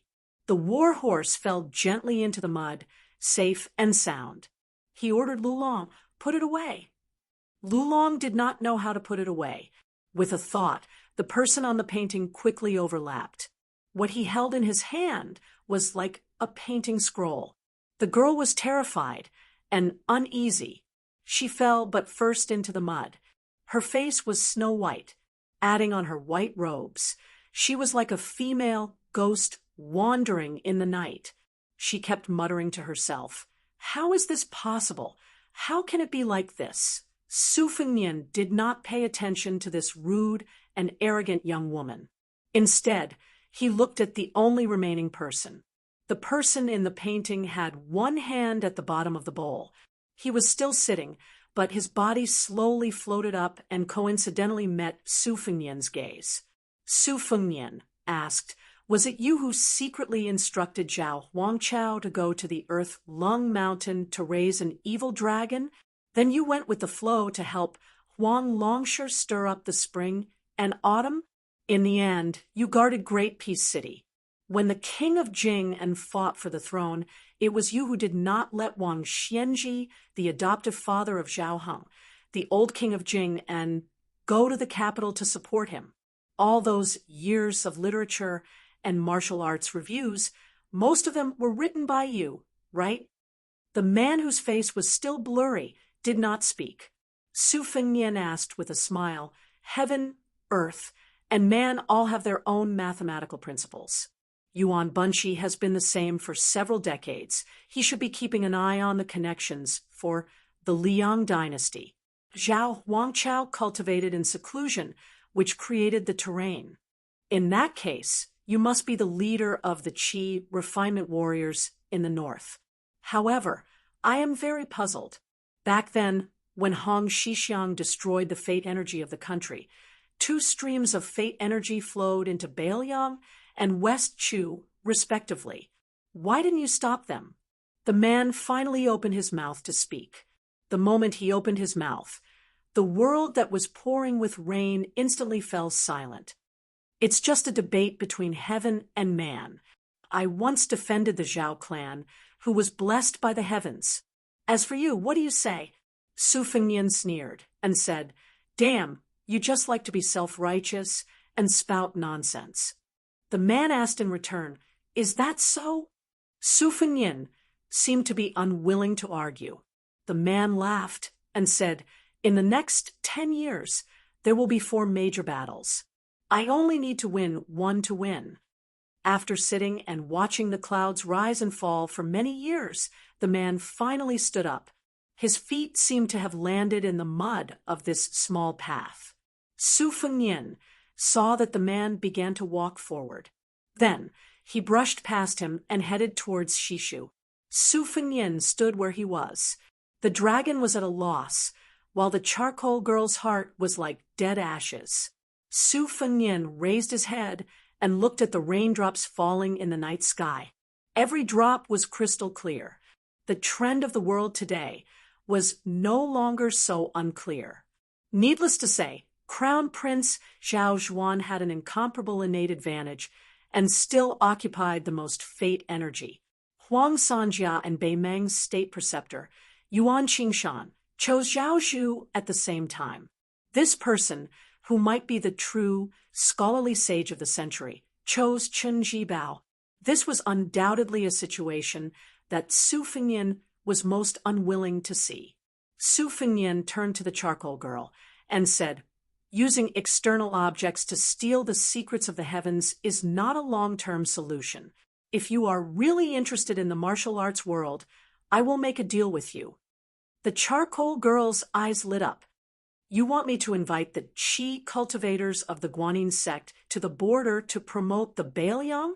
Su Fengnian shook his head and said, "I want you to temporarily move the entire sect's manpower behind the defense line of the Jinkenjiang tomb. You are also allowed to withdraw from Beiliang if the situation is not good." The charcoal girl was stunned. "Are you crazy?" Su Fengnian shook his head and said, "It is the Bei Meng Empress who has gone crazy. Beiliang and I have no choice but to go crazy with her." The charcoal girl said with an aggrieved expression, "How can I dare to roam the martial arts world alone now? From here to the southern sea, I have to take a detour. It is thousands of miles away. Can you be at ease? Su Fengnian glanced at her. The charcoal girl pouted and admitted defeat. I know. You just want to say that this is how you walked out of Beimeng. But you're a man, and I'm just a weak woman. If I delay your important matters, I'll just die somewhere. Su Fengnian smiled and said, I will let the heavy sword cave's master, Mi Fengjie, protect you on your way back to the Guanyin sect. The charcoal girl asked for a yard after taking an inch. Is there anything more powerful? Su Fengnian asked, What do you think of me? The charcoal girl said, excitedly, Good. Su Fengnian no longer paid attention to this muddle-headed fairy and continued to gallop forward on his horse. Yu Dilong followed closely behind, leaving her stomping her feet resentfully. In the rainy night, Yu Dilong suddenly called out, Master! Su Fengnian turned his head in confusion. The child grinned and scratched his head, probably because he suddenly did not know what to say. Su Fengnian smiled and said, Since you have recognized me as your master, then I will tell you something. In the future, if you see such high and mighty fairies roaming the martial arts world, beat them up until they run home crying. Yu Dilong nodded heavily because of this unintentional conversation between master and disciple tonight. In the following 100 years, no one dared to call themselves fairies. Chapter 1155. When Long was born in Beiliang, even if he did not hear any Jianghu rumors or anecdotes, but no matter how ignorant he was, he still heard that there were many immortals living on Mount Wudong. Each of them had the demeanor of an immortal and could summon the wind and rain. Therefore, when he followed his master to climb the mountain this time, he was especially pious. Every time he met a Taoist priest on the mountain, regardless of whether they were old or young, he would stop and salute them. This made the Wudong Taoists who recognized Su Fengnian very terrified. Su Fengnian did not stop the child from being serious. This pure heart of a child might be the cornerstone of Wenlong's courageous progress on the path of martial arts in the future. A newborn calf was not afraid of any tiger. If he was lucky enough to survive once, he would definitely not survive the tiger's mouth every time. When Su Fengnian was climbing the mountain, he whispered to Yu Dilong, If a person can be fearless in Jianghu, there are two kinds of people. The first kind is those who do not know the depth of Jianghu and are arrogant, or those who have some background and have something to rely on and look down on others. These people are as numerous as the hairs on a cow, and many of them die. The other kind is those who already know the dangers of Jianghu, whether it is their own understanding or the advice of their seniors, but they are stubborn and have a clear conscience. This kind of person is relatively rare, but the number of deaths is not small. Jianghu is such a place. It doesn't care whether you are good or bad. If you are not good in water or have bad luck, as long as you get involved, you will easily drown. In just a few years, most of the masters who died in my master's hands are the latter. Your junior apprentice sister, Wang Sheng, studies the sword, and she will not change in this lifetime. Since ancient times, there have been battles of will and Taoism. The person who said it most thoroughly and saw it the most clearly, that person used to cultivate on this mountain. The reason why he did not let Wang Sheng practice on the mountain was because he was afraid that it would be dark under the lamp, and she would not be able to see the mountain clearly. He simply let her go further away to look at the scenery. After all, her rise is very high. If she blindly spoils things through excessive enthusiasm, she may become an embroidered pillow like the Spring Invitation Cottage's sect master in the future. Your junior brother, Lu Yunchang, is extremely sharp, but he's also filled with bloodlust. Just by relying on joining the army at the border to kill people, his saber arts will only deteriorate as he kills. His martial path will become narrower and narrower. In the end, he will be caught in his own trap. Even if he has Gu Jiantang's talent, as long as he doesn't have Gu Jiantang's breadth of mind and vision, He will definitely not be able to master a top-grade saber art. That was why he was sent to the Fish Dragon Gang, to train for a few years. The world was like a mirror, and the more you looked at someone, the more you wiped the mirror. Her heart was not his heart. You have to be an understanding person first. Only then can you understand how to use a saber. A saber has a single edge. It's more focused on killing intent than a sword. It's extremely hard and easy to break. If you don't understand anything, sooner or later you'll die by your own saber. As for you, you're still young. You might as well learn from that guy called Hong Shixiang on the mountain. There's no need to rush, and there's no need to force yourself to take that step. I only have the three of you as my disciples. Lu Yunchang will fight for the limelight, so it won't be your turn as the eldest senior brother for the time being. He would gladly carry your burden on his shoulders. In this world, other than the crown prince who's destined to sit on the dragon throne in the future, no one has to be successful. As long as you can protect yourself, you can live however you want, as long as you're happy. Among the three of you, Wang Sheng is a little different. Because she practices swordsmanship, out of selfishness, I put master score on her and gave her a heavy burden. I have to make this clear to you. You can't hold a grudge against Wang Sheng because of this. Walking behind Su Fingyan on the steps, Lulong hurriedly waved his hand and said, "Master, I won't.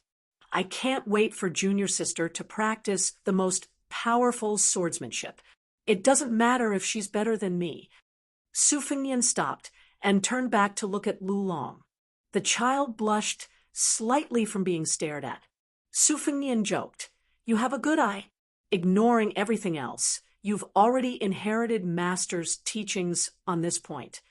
This child's physique had been enlightened at an early age and had reached the consummation stage. He was miles ahead of his master, Su Fingyan. Now that his ignorant thoughts were exposed, he scratched his head and pretended to be stupid. Su Fingyan looked into the distance and said softly, "If the three of you become successful in the future, you must remember two things. Wang Sheng and Lu Yunzhang should have a life and death battle between swords and sabers. You don't have to stop them from competing, but I hope you won't kill Lu Yunzhang in a fit of anger. Also, don't learn from master's womanizing ways, but not his heartlessness. Smart people fall in love, but if they're unlucky enough to meet a bad person, they'll suffer a fate worse than death. Whether it's true or not, there's almost no one who's comfortable. Look at Chao Chongqing and Xianyuan Jingcheng, and then look at the carefree Dong Tai." Su Fingyan stopped talking halfway. Yu Dilong heard half of it and waited for a long time, but he didn't continue. He looked up at his self-proclaimed heartless master. After Su Fingyan slowly came back to his senses, he rubbed Yu Dilong's head and asked with a smile, "You think it's your master's wife?"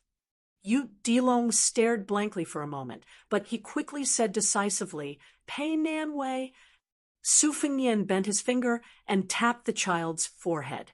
"It's not bad to help those close to you, but those who achieve great things are mostly neutral and peaceful. Master has suffered a lot in the past, so you have to learn from it." Yu Dilong sighed, his entire face scrunched up. He complained, "Master, you've said so many great principles today. I can't eat them all at once." Su Fingyan smiled and said that eating was a blessing, but he really didn't talk to his disciple anymore. The two of them silently climbed up the mountain. Under the secret instruction of Mount Qingliang, the local government donated several large sums of money to Mount Wudong. They also contributed a lot of manpower to help build a new black tortoise hall, Guanxinggu Law Enforcement Bureau, and a series of other grand and elaborate buildings on the mountain. Furthermore, they also built an academy on the mountainside, a place with picturesque hills and limpid waters, where the immortal music of Taoist school was faintly discernible, intertwined with the sound of books, bringing out the best in each other. Some of the old and dilapidated buildings on Mount Wudang that couldn't be repaired were also given a new look. The incense on the mountain was already flourishing, and with the new Prince Liang's undisguised support, the pilgrims were ordinary people. It was impossible to tell whether or not Mount Wudang's celestial aura had increased, but the human and fiery aura was much more than before. Every 1st and 15th day of the month, there were many tourists, and the incense was flourishing. It could almost compete with Mount Longhu. After Su Fengnian met the old Shinran Chenyao, who was in charge of discipline, he settled down next to the elephant washing pond where he used to practice his saber. He didn't deliberately restrain the little dragon, allowing the child to wander around the mountain. Su Fengnian spent most of his time meditating on a huge rock in the middle of the pond. Finally, he stopped the qi in his body from collapsing for 1,000 li. The water level of the pond slowly rose back up. During this period of time, there was a constant stream of courier riders delivering redacted copies of the relatively important Wutangan documents to the mountain. In his spare time to stabilize his body, Su Fengnian would carefully read through each official document. Other than the courier riders delivering important government affairs, secret military affairs at the border were handed over to the experienced spies of the Fushui Bureau. Among the spies were some newly recruited Jianghu experts, all of whom had already been selected by Chu Lushan. It was unrealistic to have these people fight to the death on the battlefield, but to have them do some relaxing work, they would still be scrambling for it. Selecting Jianghu people to be elite courier soldiers was one of the suggestions put forward by Wang Lifting, who had taken over the Golden Weaving Bureau from Li Shifeng. Apart from this, the Golden Weaving Bureau set up weaving departments in the other 3 prefectures. They could not personally participate in local governance, arresting thieves, or participating in impeachment, but they could help Mount Qingliang secretly report and supervise various affairs. At the same time, it was precisely because of Wang Lifting's suggestion that the total of more than 20 academies in Liangling and Yuzhou, under the leadership of 3 leaders of the literary scene, evaluate 3 best articles of any genre each month. The winner would directly obtain an official position in Beiliang. There was something interesting about this. The literary giant in Liangzhou responsible for reviewing the articles was none other than Wang Chudong, who had written The First Snow. However, the articles that truly reached Su Fengnian's hands were mostly those abandoned articles that criticized the current political situation. Although many of the articles were biased in their point of view, even treacherous and heinous, these scholars had quietly put their names on Wutangan's archives. Even they themselves did not know that many of the resentful works that they had tossed into the wastepaper basket, those crumpled manuscripts, would appear on Mount Qingliang's study desk several days later. Su Fengnian's temporary thatched hut was practically lit at night. On a stormy, thunderous night, Su Fengnian finished reading all the reports from Beiliang's spies and the reports from Liang's residents that had been delivered to him. He picked out 3 and spread them out on the table. One came from Huayang Pass, where the border protectorate was located. It was personally written by Chu Lushan. It was said that one's handwriting was like one's person, but Chu Lushan's handwriting was extremely delicate and gentle, practically the handwriting of a woman. It was truly impossible to associate it with his bloated body. The secret letter reported the general progress of the refugees in Liuzhou. After Beiliang relaxed its border restrictions, the number of refugees entering the country had reached a peak. In a single month, the number of people crossing the border had reached 4,000. However, those who chose to enter Beiliang's army were few and far between, almost negligible. Only when the news that Su Fengnian, the king of Beiliang, had killed Wang Xianji spread out, and the newly appointed governor of Liuzhou, Yang Guangdou, added fuel to the fire. Finally, there was a large wave of people. In the short span of 10 days, 6,000 people had taken the initiative to request to join the army at the border. Chapter 1156. Although the spring and autumn period had been a long time ago, proving that there were no long-lived generals who could fight against 10,000 men, but an army with 10,000 men as its backbone was completely different. Su Fengnian, Chu Lushan, Yuan Zuozong, and the others did not think that the valiant refugees could form an army of their own in Liuzhou. They did not believe that they could defend against the charge of Bei Mang's cavalry. With hundreds of thousands of refugees, it was true that everyone could mount a horse and fight. However, in a mature army, even after 10 to 20% of casualties, the army's morale would still be intact. These refugees seemed to have a large number, but in a real battle, not only would they not be able to withstand a single blow, they might even break up Beiliang's original formation. Therefore, the best situation was to scatter these refugees and send them to the border army. Then, a portion of Beiliang's elites would be transferred to Liuzhou. They would be the cornerstone of Liuzhou's defense against Bei Mang's cavalry. However, this kind of thing could not be forced.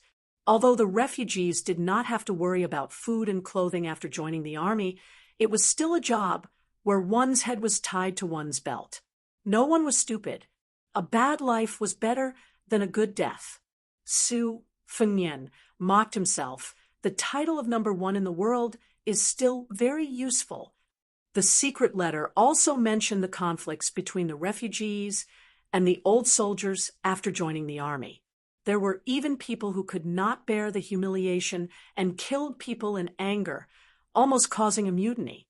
In the letter, Chu Lushan said that as long as the refugees were involved, they would be executed.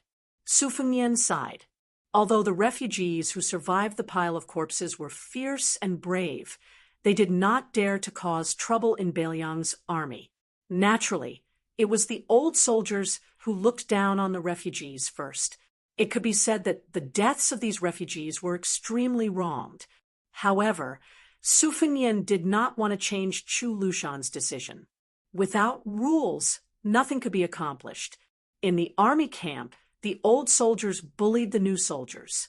This was a bad habit that no leader could get rid of. If the old soldiers at the border bullied the new soldiers, they would be punished. However, if the new soldiers broke the rules, they would be killed. If the refugees wanted to stand out, they only had one chance, and that was to fight in the battlefield and win the respect of the old soldiers. They had to treat them as brothers and comrades. There was no other path for them to take. The second letter came from Wutongin. Li Yong carried out a large-scale extermination of Buddhism, so the number of displaced monks entering the country was as numerous as the carps crossing the river. It was inevitable that both mud and sand would sink together. Naturally, not everyone was an eminent monk who was wholeheartedly devoted to Buddhism and did not stir up dust. The reason why they cultivated Buddhism was because they had not yet become Buddha. Among them, there were many famous monks who were used to living like princes. They used various channels to ask the government for the tax-exempt land granted by the temple. Nominally, they were praying for Su Fengnian, the prince of northern Liang's temple. There was a dispute in Wutongin because of this. Su Weisheng's opinion was that not only should they not open this mouth, they should also order the local government to severely reprimand these monks and expel them. Lu Qingyan's opinion was to appease them on the surface, but secretly keep an eye on them. If they did not agree, they could just drag it out. There was no need to fall out with them.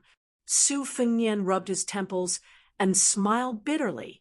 One is ruthless, the other is kind. Both seem to be right. Let's just pretend we didn't see this. The third letter was very interesting. It came from Li Yong. There were many twists and turns in the process. In the end, they were able to enter Beiliang. Other than the fact that money could make ghosts drag the mill, they also had a lot of luck. Between Guangling Road and Nanjing was Lake Yanjiao. It was a man-made lake after Li Yong unified the world. It was said that it was used to suppress the dragon aura left behind by West Chu. There was an island in the lake. On the island, there was a warehouse that was heavily guarded. The warehouse was specially stored in a yellow book that was produced every 5 years by the various provinces of the dynasty. It recorded the household registration, farming, and labor situation of the various regions of Liang. But the world did not know that other than the yellow book of the head of the Ministry of Revenue in the capital, there was an even more obscure file, other than the current Grand Secretary, not to mention the various government offices. Even the 2 chief officials of the Hall of Governmental Affairs could not read it. That was the book of the various armies. This originated from when the late emperor ordered the compilation of the duties of various ministries. Not only did he have to specify the exact amount of farmland in the world, he also had to protect military secrets. As a result, he made a compromise and hung the Yellow Book of Farming under the various ministries and provinces. Guangling Road was originally the granary of the world and could be considered hidden. However, the number of farmland in both Liao and Liao was surprisingly large. There was no doubt that this was the reason for hanging up the Yellow Book. The current Right Assistant Minister of the Ministry of War, Lu Mao, had asked the Marquis Gongliang, who was in charge of Lake Yanjiao, for a list of names. This imperial relative impeached him according to the rules. Lu Mao, who was slow to realize this, successively submitted a letter of apology. However, he was still unable to keep his position as Right Assistant Minister. He was demoted to Yanqi Road, a wild and desolate place where miasma overflowed. In the end, he died of old age in his post. This time, because of the influence of West Chu's revival, Lake Yanjiao began to move north on a large scale. During this time, there was not a single original copy of the book, but for no reason, there were many copies of the program. Most of them flowed into Guangling Road, while a small number were scattered among the common people. The Bailiang spies planted in the territory half bought and half robbed from a group of Jianghu people and obtained a cup of soup. The numbers on the Yellow Book were dead, but those who were observant could see that many things were alive. Chapter 1157.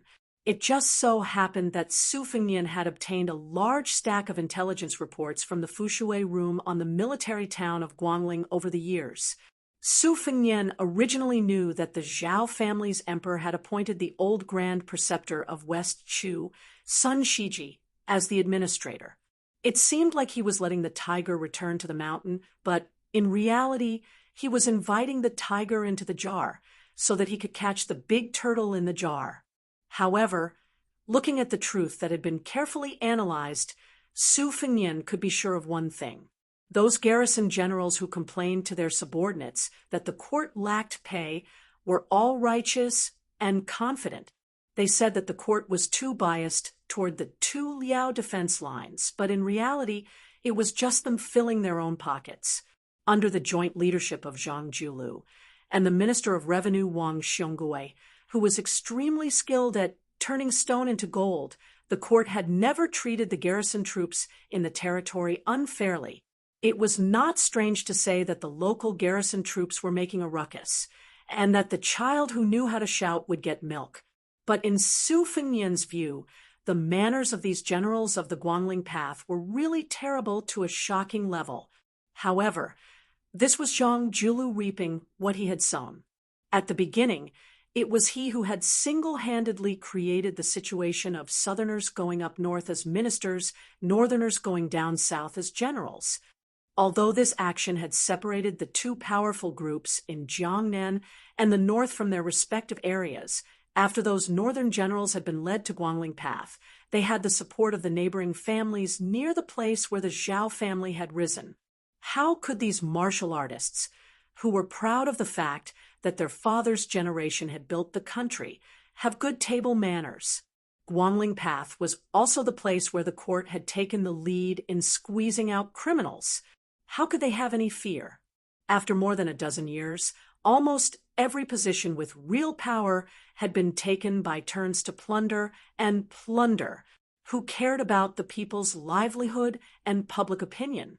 Su Fengnian said quietly, "Too much is as bad as not enough." Su Fengnian rose and walked to a wall. On the wall hung a geographical map that included the old Chu territory and the entire southern part of the capital. If the name was not legitimate, the words would not be reasonable. If the words were not reasonable, the matter would not be accomplished. Currently, both Liyang and West Chu could be considered legitimate rulers. The former was sitting on the country and wanted to quell the rebellion, while the latter was waving the banner of the orthodox Central Plains. This was not 200 years after the fall of the country, but only 20 years later. When West Chu was destroyed, even the historians believed that the emperor, the officials, and the common people did not deserve to live. The destruction of West Chu was even more lamented by countless scholars as the sinking of the divine land. Su Fengnian looked at the map. It was different from the usual rough maps of the territory. The geography of the mountains and rivers and the military towns were extremely detailed. As long as there was a possibility of a military base being used, there was not a single place left out. Furthermore, the number of soldiers and residents of each place were clearly marked and often changed at the last minute. On this map, there were hidden movements and stillness. The ones that were still were Prince Jing Nan's various troops and horses, as well as the temporary assistant minister of the Ministry of War, Lu Xingxiang's tent, which was temporarily conferred the title of Great General Yang Xinqing's infantry, which was mainly 40,000 elite troops, and Yan Xinchuan's cavalry, which was mainly 30,000 troops. It was said that Lu Xingxiang's Yolu Pass was difficult to issue military orders. Yang Xinqing's troops were in the Xiyu area, eyeing covetously. Behind this veteran General Chuanqiu was a large group of nobles and aristocrats waiting to be fed. Xiyu had many mountains and rivers, as well as many tunnels and valleys. It was neither a dead place for military strategists, nor a lonely place. They were connected by the same breath and branches. As for Yan Xinchuan's Dongyu Plain, it was a plain. The terrain was flat and wide. Although there was no danger to take refuge in, it had been convenient for cavalry troops since ancient times. If it were not for the fact that Yan Xinchuan rarely interacted with the nobles and aristocrats in the capital, there would be more people who would want to join old General Yan's army so that they could gain more military merits earlier. Anyway, the remnants of West Chu could be crushed with a snap of the fingers. When the time came, how could the two-legged foot soldiers run faster than the cavalry troops on horseback? The three troops did not move for the time being. However, according to the latest spy report, West Chu's military strength had been surging in the dark. Other than the south, which was relatively quiet, the old capital's military strength had spread out in all directions. This was especially so in the north, where there was no fixed number. At a glance, it was like a headless fly flying around, full of obvious flaws. Su Fengnian squinted at the map, trying to guess Chao Chongqing, the Confucian general who did not shine during the Chuanqiu period. Su Fengnian was in Beiliang. Although he was only a defender after his father's generation had conquered the country, he knew the importance of an ambush. The thousands of armored soldiers in Mount Qingcheng and the two groups of horse gang at the border were like this. It was the same for the cavalry troops that were placed in the western region to drive the troops up north. When placed in a battle, it also required accurate input of the following troops. This was why the heavy cavalry could make the final decision on the battlefield. In the past few years around the Old West Chu, there had always been many roaming bandits crossing the border and causing trouble. The fact that the Prince of Guangling Zhao Yi's troops could maintain a relatively high fighting strength was largely due to the contributions of these training targets. This was why Zhao Yi did not think highly of the Prince of Yanqi, and claimed that he could challenge the Beiliang cavalry. Among the vassals, the Prince of Jiaodong, Zhao Sui, had the geographical advantage of being at the border. However, under the double suppression of the court and Gu Jiantang, he could not fight the Beimang head-on. His combat strength had been declining in these years. Su Fengnian was searching for the location of Chao Chongqing's elite troops. He believed that the leaders of the Ministry of War in Great Peace City were also looking with wide eyes. In the past, De Chu, who wanted to rule the world, had the war saint Jiang Baikue as a stabilizing force. More importantly, he had many good generals, 120,000 great halberd warriors, and a large cavalry army that had been fed with gold and silver. Both light and heavy cavalry were invincible. Now, the great halberd warriors of West Chu had disappeared, and the new heavy cavalry had not surfaced. The forces that appeared on the map were mainly the 20,000 rebels in charge of guarding the old capital of West Chu and the 80,000 soldiers in the various military towns and passes. The roaming bandits hidden in various places were conservatively estimated to be no less than 30,000 people. Their combat strength was far above the 80,000, and they were on par with the 20,000 troops. However, when two countries fought, the foundation supported by the people and the power of the country was very important. With reputation, there would be sources of soldiers. The people were willing to fight for it. Only with wealth could one not lose in terms of equipment. Two armies of roughly equal strength, the number of weapons, and the quality of their armor were enough to decide the outcome, unless one side's general made a fatally stupid order. But the problem was that almost no one could be sure whether there were thousands or tens of thousands of West Chu survivors who would die for the Jiang character. Su Fengnian's gaze shifted further north, where Gu Jiantang's 300,000 border troops were, the true elite of the Liang dynasty. Su Fengnian slowly retracted his gaze and turned his head to look at the border between western Shu and southern Zhao, two of the best soldiers in the Liang dynasty. One had nothing to do and did not dare to go north, nor could he go south. The other was looking for trouble, using the Huangmu rebellion as an excuse to bring troops south. It was said that he only brought 800 soldiers. Su Fengnian sat back down at the table and closed his eyes in concentration. There was no map of Liang Mang's confrontation hanging in the room because there was no need to look at it. It was all engraved in his mind. There was also no need for him, the king of Beiliang, to do his utmost in military affairs at the border. The reason was very simple. After nearly 20 years of hard work, the defense of Beiliang's border had reached the pinnacle. If the northern Mang only sent 400,000 soldiers from the southern dynasty to the south, Beiliang would eat them up without hesitation.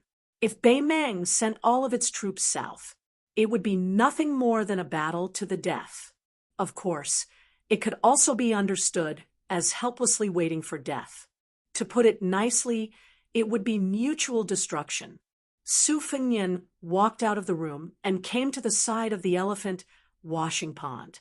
The small path was paved with cobblestones in the pond, tight and orderly. After being washed by the rain and pond water year after year, the cobblestones, which were originally not very sharp, had become even smoother and rounder.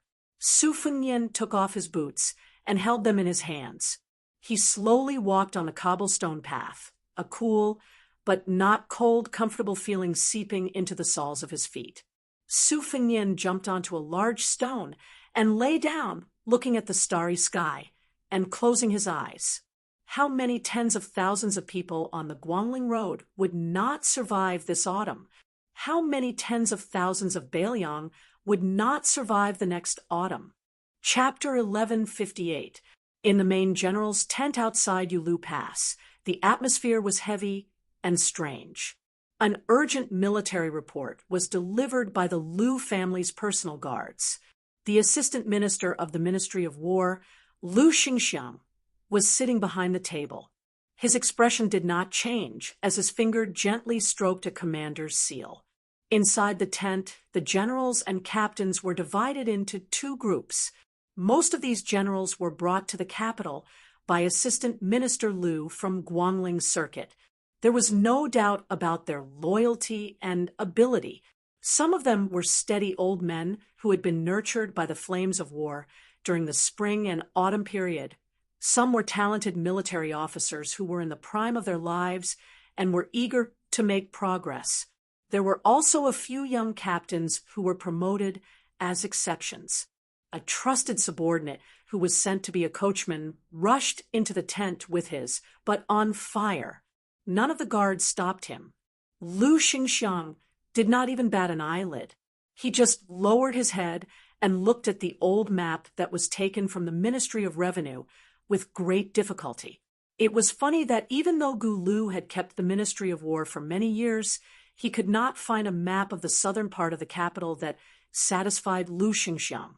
However, he could easily find a few hundred maps of the border between the two Liao provinces. Gua Dongfeng, who smelled of horse urine, glared at his peers who were rejoicing in his misfortune, and asked loudly, "General, did that Yang Xinxing eat the wrong medicine? Why did he take the initiative to hastily advance towards the south? Is he so confident that he can break through Yufeng Pass, cross the Qinshui Crossing, and then take down the most important town in the north of Guangling Road? Qiao Xiao? If he rushes in like this, what will happen to our two armies? General, what do you think? Are we going to watch him lead a bunch of hedonistic sons to their deaths? Or are we going to accompany them in playing with fire? Damn it, 40,000 soldiers and horses. That is the last of Southern Ji Army. Once they cross the Qinshui Crossing, before they reach Biao Town, that place has always been the Qingyang Basin, a place where battles have been fought since ancient times. Now, we are completely in the dark about the mobilization of soldiers in Guangling Circuit. Where did this old man get the confidence to penetrate deep into that place alone? No matter how useless West Chu is, they can at least squeeze out 8,000 to 9,000 soldiers who can fight, right? What if the garrison general of Biao Town is faking his surrender? As the great general of a kingdom, you will be defeated by such a clumsy strategy to lure the enemy. At that time, won't you be the one to take the blame? Lu Shengxiang did not even raise his head as he said calmly, "First of all, we can confirm that the arrogant guard General Han Penglai is not faking his surrender. Secondly, they had 40,000 elite soldiers from Jinan, and their supplies were perfect. The great general of a kingdom was good at organizing his army, and he was good at advancing his army step by step. Even if they were faced with an army of 8,000 to 9,000 cavalrymen, as long as there were no heavy cavalrymen launching a surprise attack, they would not necessarily lose. In the end, no one dared to say whether or not the remnants of West Chu would be able to deploy nearly 10,000 cavalry at the front line of Buxiao Qingyang. Because of geographical limitations, West Chu had always fought on foot in the west and on horseback in the east. Of course, if you meet a lunatic, it's hard to say. Gua Dongfeng stiffened his neck and said, "But the Ministry of War's established strategy is to let the Duke of Huainan Zhaoying, who is stationed at the slippery platform, and the King of Jing and Zhao Sun, who is stationed at Hao Lake, launch the attack at the same time. No matter whether they succeed or not, it should be Zhao Yi, Prince of Guangling's turn next. How could it be Yang Xinxing's turn?" Lu Shengxiang angrily rebuked. "You think you can call the name of the vassal king? Scram back to feed your horses." Gua Dongfeng shrunk his neck and obediently left the tent. Soon, he lifted the curtain and poked his head out, asking curiously, "General, may I ask where that Commander Chao Chongqing, Zhou Song, Pei Hongji, and the other elders are now?" Lu Shengxiang continued to stare at the map. It was a young general from the Guangling Spring Snow Building who laughed softly and said, "Chao Chongqing is personally watching the Guangling army. Zhou Song and Pei Hongji are not near the northern line. One is guarding the Huai River. The other is guarding the river." Guodongfeng made an "oh" sound and turned to leave, muttering to himself, "It seems that West Chu is not to chew after all. They no longer have the courage to fight outside their borders." Waiting for Guodongfeng to walk far away, Lu Shengxiang raised his head to look at an old man in a scholarly robe who stood out like a crane among chickens. He asked, "Has Xiaoguo's side found any traces of horse movement on the Guangling Road's northern line?"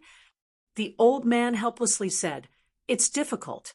The war hasn't even started yet, but more than 40 spies from the imperial court have died. In addition to the 20 or so people who betrayed us before, this is not a good sign." Lu Shengxiang made an "oh" sound and waved his hand, indicating for everyone to leave. The assistant minister of the Ministry of War, who led the general, glanced at the military report. On it, there was a general explanation of the reasons for sending troops down south. The wording was beautiful, and the style was exquisite.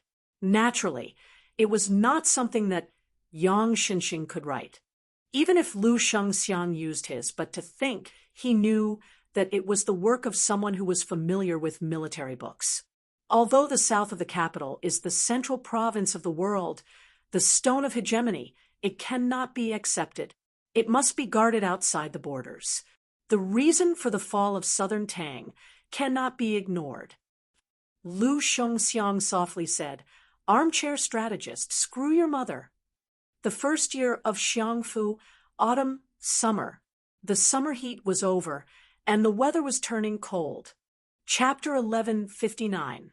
Finally, there was a refreshing feeling of autumn.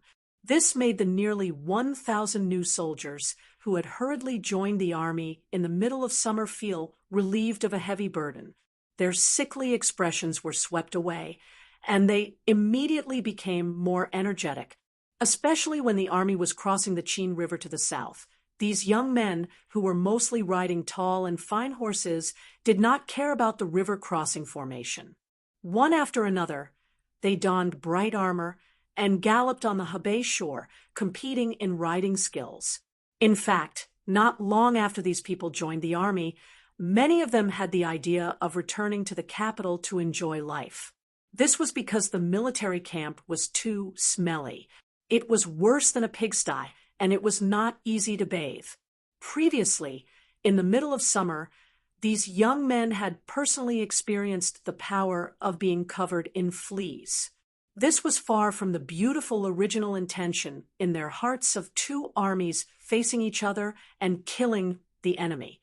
If not for the elders and their families persuading them in every way possible, and at the same time continuously sending large amounts of prohibited items through their connections, these descendants of nobles, marquises, generals, and ministers would have to pinch their noses and continue to suffer in the old General Yang Xinxing's army. Almost all of the thousands of connections that grew up under the emperor's feet brought their personal guards and retainers.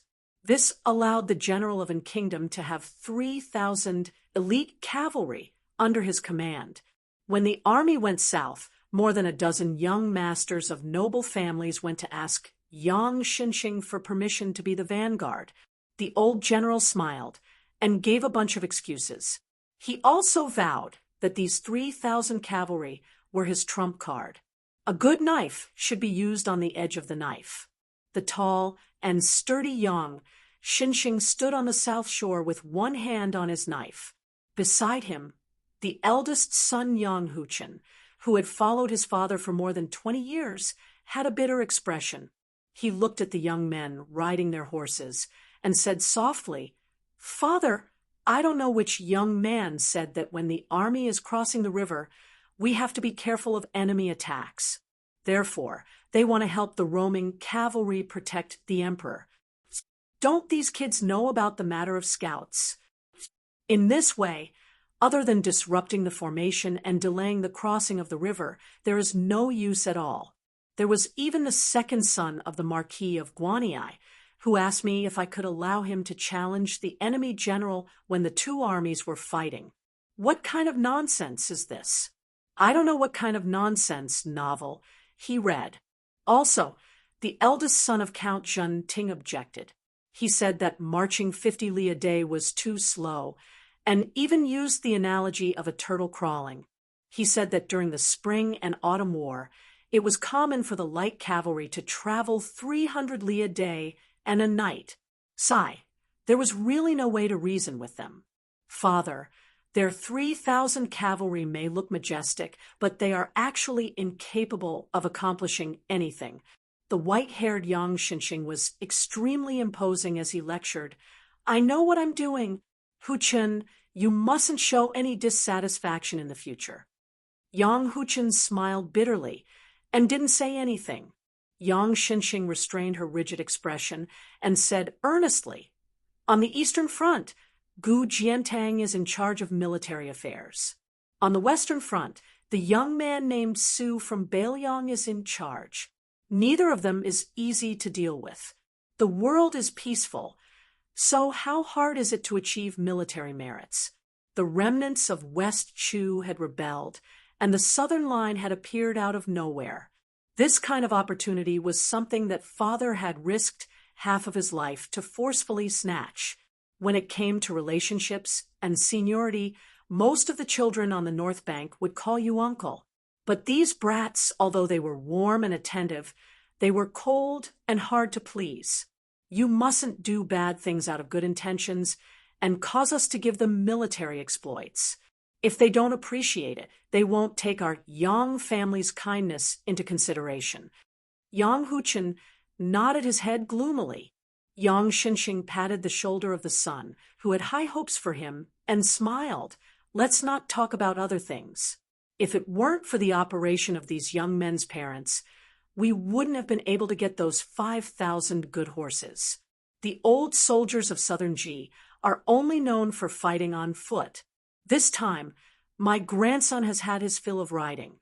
And this grandson is much more tactful than you. He has already started to call many of the people in the capital who were not familiar with him. This is a great thing. Yang Huchen finally smiled. Yang Xinxing sighed softly. When a tiger is in a cage for a long time, it will inevitably have to retract its claws. Not everyone can leave the cage. Look at the dragon General Su Gong of the Gumu Su family. He missed this once-in-a-lifetime opportunity. Although you are one rank lower than him now, it will be hard to say in the future. Yang Huchen nodded his head. Yang Xinxing removed his sword and turned to point to the south. The old antiques of West Chu that Father likes, like Pei Hongji of the Pei family, as well as Zhou Song and Zhu Yinliang, are still being held back in the south-central part of Guangling Road, according to secret reports. Chao Chongqing is going to confront Zhao Yi. As long as we attack the Bai Ao military town in one go and snatch the merit on hand, victory will be in our grasp. Afterwards, whether we advance or retreat, the imperial court will have a lot of leeway. As for the criticism from the Ministry of War, can it compare to the spittle of the imperial court elders behind the soldiers of the dukes and marquises on the North Bank? As for Lu Xingxiang, let's forget about him. He is just an assistant minister of the Ministry of War from the Spring Snow Building. He is not worth mentioning. The only small variable is whether or not there will be people at Qingyang Basin who are brave enough to come and stop us. Yang Huchen smiled. It's good that they came. That child Wenqi is holding his breath. In the future, our Yang family will not rely on me, but on this Confucian general. Yang Xinxing nodded and suddenly sneered. Chao Chongqing is a Confucian general. Unfortunately, his fate is not good. The northern border town of Guangling was noisy. Han Penglai, the garrison general who first rebelled against Li Yang, and then West Chu, died suddenly. After his head was cut off, it was placed on the priceless red sandalwood desk. Other than his trusted subordinates, Zhao Go, 6 senior spies, and more than 300 people from a Jianghu sect died with him. The new owner of the general's mansion was a handsome young master who had a reputation for being a romantic and elegant man in Guangling. He was the eldest grandson of the Pei family, one of the 10 great clans of spring and autumn, Pei Sui. Pei Sui ordered someone to take away the head that died with remaining grievances and methodically began to take over the affairs of the military town. He did not show any unfamiliarity after taking over a magpie's nest. He was extremely familiar with the military affairs here. Pei Sui gripped his brush tightly and said in a deep voice, "It all depends on you. Xie shi bian. Everyone in the world is watching this battle. 40,000 old soldiers of Ji. Nan, we must take them all." Chapter 1160. The 40,000 old soldiers of Ji Nan safely passed through the green vine basin. Old General Yang Xinxing even stopped his horse on a high slope at the border and looked back. He seemed to be relieved that they did not encounter any ambush, but also disappointed that they did not encounter any tough battle. This great general of an kingdom had many secrets, and he did not even tell his son, Yang Huchen. The son was not as good as the grandson. His grandson, Yang Wenqi, was the only talented commander in the family, but he was too young. Yang Xinxing did not wish for this child to be tainted by the schemes of the officialdom. His son, Yang Huchen, was only a talented general, so it was useless to say more.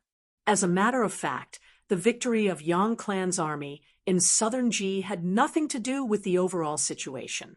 Even if Chao Zhangqing had the intention of having a good start, he would only have his eyes on Yan Jinshuan, the fat piece of meat. Only by wiping out the 30,000 cavalrymen on the eastern Yu plain could he prevent himself from being humiliated by others. Yang Xinxing smiled. The reason why Yan Jinshuan was not willing to accept those young men who had never gone into battle was not because he did not have a good relationship with the nobles and officials in the capital, but also because he was clear about his dangerous situation. He did not dare to take the opportunity to build a good relationship with the influential families in Great Peace City. If a few dozen young men from aristocratic families died, it would be the same as offending a few dozen influential families in the capital. On the battlefield, who would care about the status of your parents? When they were in a killing frenzy, ahead was a military merit. Yang Xinxing was thinking about how to find new opportunities to feed those playboys after he took over the command of the Baio army town. When the old general heard a series of sharp whistles, his eyelids twitched uncontrollably. He leaped onto his horse and rode towards the south. A rider broke into the formation, and no one stopped him. It was an elite scout from Jinan. At the moment, he was seriously injured, and there was an arrow stuck in his back. Scouts were all light and fast riders. In order to pursue the fastest speed, other than the crossbows and sabers that were necessary for close combat, they would not wear any armor. Yang Xinxing spurred his horse and rushed to the spot where the scout had fallen. The middle-aged scout, whose name Yang Xinxing knew, was already dead. Yang Huchen, who had arrived earlier, held the scout's warm body and clenched his teeth. Just as he was about to report the situation, Yang Xinxing waved his hand. Yang Huchen knew the severity of the situation, so he ordered someone to carry the body away. He then rode side by side with his father. When they came to a secluded area, Yang Huchen's face darkened, and he said with a deep voice, "Father, only one of the 6 scouts who went to Baio Army Town has returned. The Chu's flag had been erected on the city wall, and 3 trenches. They have done their best. What I'm afraid is that this group of West Chu remnants will place all their cavalry near Baio in one breath." Yang Xinxing sneered, "Of course not. Baio can only place 3,000 cavalry. Any more, and they can only put on a show. 3,000 cavalry plus 6,000 to 7,000 rebels in the city. They can defend the city, but if they take the initiative to attack, their brains will be kicked by a donkey. What I'm afraid of now is that they have their eyes on the supply line behind us. After the Qinshui River crossing, there will be another Qingyang Basin." Yang Huchen asked cautiously, "Father, should we retreat to the north bank of the Qinshui River crossing? With the river as a barrier, Even if the enemy has the advantage of cavalry, they will not be able to use it. Whether we attack or defend, we still have the initiative. At most, we will just lose the first merit. Yang Xinxing's face was as calm as water, but he did not say anything. At this time, a new group of scouts came back with military intelligence. They brought back a piece of news that made Yang Xinxing and Yang Huqin, father and son, feel was absurd. Outside Baiao's strategic town, 2,000 light cavalry had begun to advance northward at high speed. Very soon, they would collide head-on with them. The speed of Jinan's infantry moving southward was moderate. They could not be said to be advancing step by step, but they were not flustered when facing all kinds of enemy attacks. They were far from being an exhausted army. Furthermore, under Yang Xinxing's command, there were also 4,000 light cavalry that had been honing their strength for a long time. Yang Xinxing felt it was somewhat funny. Where did the enemy come from? Did they read too many military books and become stupid? Did they think that when facing the expeditionary infantry, as long as they had cavalry in their hands, they could wantonly pounce on them? Yang Xinxing smiled and ordered, Huqin, let Wenqi be the vanguard and lead 2,000 cavalry. You personally lead 3,000 cavalry behind. If our 3,000 cavalry take the initiative to ask for orders, you might as well agree and let them pick up the merit. It's also good to see some blood. When they return to the capital, they can boast about it to their gang of friends. Also, let people pay attention to the movements in Qingyang Basin. These hotheads from West Chu, who have been reading military books for more than 10 years, may do something that makes people not know whether to laugh or cry. Yang Huqin took the order and left. Yang Xinxing rode the horse forward slowly and then climbed up a hastily built, simple watchtower. The old general held the rough railing and was somewhat emotional. In the spring and autumn war, when two armies faced each other, the time, place, and people were advantageous. He had once fought side by side with several people from Beiliang, which was really pleasing to the eye. Yuan Zuozong's cavalry charge. Even though they were inferior in number in the eyes of the onlookers, they still had the momentum of a lion hunting a rabbit. Chu Lushan brought up the rear to block. No matter how many tens of thousands of people were chasing after him, this fat pig would never make people feel worried. As for Chen Jibao's army, he gave hundreds of precise orders in a battle. Every commandant in every camp was like an arm to him. The reason why the current emperor only had eyes for this little butcher was because it was Chen Jibao who had won the absolute victory against Yi Baikue in the spring and autumn war in a battle of more than 100,000 soldiers. Moreover, he won without any hesitation, which was called clean and neat. Yang Xinxing sighed. How could the old man not know the surname of the greatest hero of the spring and autumn war? It was just that the cripple won on the battlefield and lost in the court. He could not blame others. Chapter 1161. Yang Xinxing made a sound of surprise. After the two cavalry armies, with roughly the same number of people, each broke into their own formation, the other side did not collapse like a landslide under Wenqi's charge. They still had the strength to fight.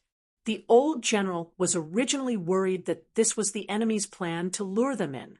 Wenqi was young and impetuous. If their cavalry suffered too many losses here, it would not be good. The old man laughed self-deprecatingly. After all, this is not the time when we fought West Chu. How could there be so many bloody battles to the death? Yang Xinxing quietly watched the situation on the battlefield. When the old man saw the elite cavalry that his son had secretly mocked as 3,000 cavalry charge out, he nodded. Huqin had released them to charge out at the right time. Wenqi and the enemy's losses were about 2 to 3. Firstly, Wenqi was not decisive enough when he had the advantage and could not immediately expand the results of the battle. Secondly, This batch of enemy cavalry should be the elite troops that West Chu had spent a lot of money to raise. They were trying to use a victory to boost the morale of the entire West Chu army. Yang Xinqing frowned.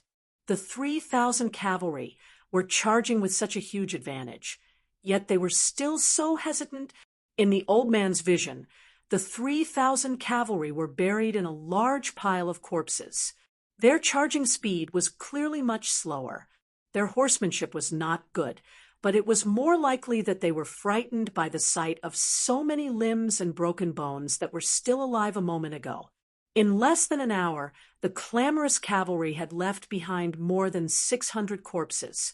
His grandson, Yang Wenqi's cavalry, had purposely opened up a path for them to pursue, while Yang Huchen continued to advance at a constant speed. After the initial discomfort of the 3,000 cavalrymen, their fathers were, after all, meritorious generals who had survived the battlefield. Only a generation had passed, and it was far from being completely diluted. The 3,000 cavalrymen were all descendants of generals, and under the careful protection of their personal squires, everyone fought to be the first. Yang Xinqing smiled and said softly, "At least there is a little bit of the bravery of your fathers and ancestors fighting for their lives on the battlefield." Yang Xinqing held the guardrail, and his expression suddenly changed. The earth trembled. This was not the small-scale trembling that the Nan light cavalry brought. It was the armored cavalry, the real heavy cavalry. It wasn't that Yang Xinqing didn't covet the kind of heavy cavalry that could intimidate people just by looking at them. It was just that she didn't have a big horse that could carry heavy loads, and she didn't have enough money to support and maintain it. Moreover, there were no real plains in her territory that she could gallop on. If she lacked one of the three, she could only dream about it. Owning a troop of over 1,000 heavy cavalry was an obsession that almost every cavalry general with real power couldn't give up. Yang Xinqing's face darkened. "Do you really think my Nan soldiers are made of paper if you don't join the Dongyu Plains?" A black torrent appeared in his field of vision. Yang Xinqing heaved a sigh of relief. Although it seemed like an irresistible force, it was only 1,000 or so cavalry. It wouldn't affect the overall situation. Both of them were fresh and full of stamina. Now, it would be a battle to see who was stronger between Hu Chen's 3,000 light cavalry and the enemy's 1,000 heavy cavalry. The young General Yang Wenqi naturally sensed the enemy's heavy cavalry entering the formation earlier than his grandfather Yang Xinqing. He shook off the blood on the tip of his spear. He didn't recklessly form a formation to stop them. Instead, he sent someone to order the 3,000 cavalry who were lying on the back of their horses to immediately retreat. Furthermore, they must not turn around and retreat. They must make a path for his father Yang Huchen's 3,000 light cavalry. Of course, at the same time, it was also convenient for the enemy's heavy cavalry to charge forward. However, he chose the lesser of two evils. It was better than having his 3,000 cavalry trapped in the middle. Not only would they be killed by the heavy cavalry, they would also have to obstruct the charge of his father's 3,000 cavalry. When that time came, his own 6,000 men would be in a mess. How could they withstand the huge charge of the enemy's red-armored cavalry? Yang Wenqi looked at the hedonistic sons who were busy stabbing the enemy's light cavalry off their horses with their spears. Some of them even laughed loudly and purposely poked the air with their spears, teasing the enemy soldiers who were dodging under their horses. Yang Wenqi was furious. He quickly rode forward and lightly stabbed the armor of a son of an aristocratic family with his spear. He shouted angrily, "Raise your head and look ahead. If you don't want to die, then retreat according to my orders." Fortunately, the 1,000 heavy cavalry charging out could not chase after the 5,000 cavalry scattered on the battlefield. Under the protection of Yang Wenqi's light cavalry and the retainers of the aristocratic families. The majority of them successfully retreated. However, there were still several hundred young masters who were charging at the front who were slightly dazed. When they came to their senses, they only turned around and fled in a straight line, leaving the 1,000 heavy cavalry with a swagger behind them. Yang Wenqi's eyes were red. He saw several familiar figures among the several hundred cavalry. These people were all from Great Peace City, who lived in the mansions of marquises and dukes. Yang Wenqi gritted his teeth and had the old soldiers who had fought with his grandfather lead the 300 personal cavalry to save those bastards. Yang Wenqi retreated in an arc, tears streaming down his face. He could not bear to look at the scene behind him. Yang Huchen rode at the front and shouted angrily, "Kill!" Yang Shenxing's eyes widened. His hands holding the railing could not stop trembling, his veins bulging. As the 1,000 heavy cavalry came out of the water, another 1,000 light cavalry charged out from the left and right flanks. Yang Shenxing was not an immortal, so he could not change the situation of the battle. Without needing him to say anything, the old soldiers of South Ji County started to form a defensive formation under the lead of their captains. A group of light cavalry of aristocratic families barely dodged the impact of the charging heavy cavalry. When they were retreating crazily from a different route, they still could not catch up with the black tide. They could only watch the heavy cavalry from the side as they kept leaping over their shoulders. The heavy cavalry was fully equipped with armors and carried only a spear. Their expressions could not be seen.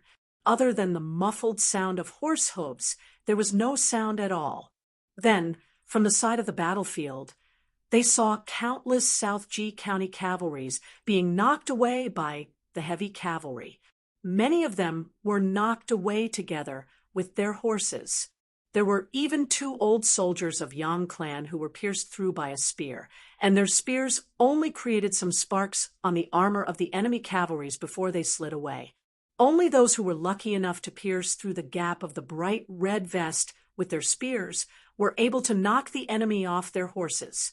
However, for those enemies who were destined to fall off their horses, their spears were still able to easily pierce through the South Ji County cavalries in front of them as if they were tofu.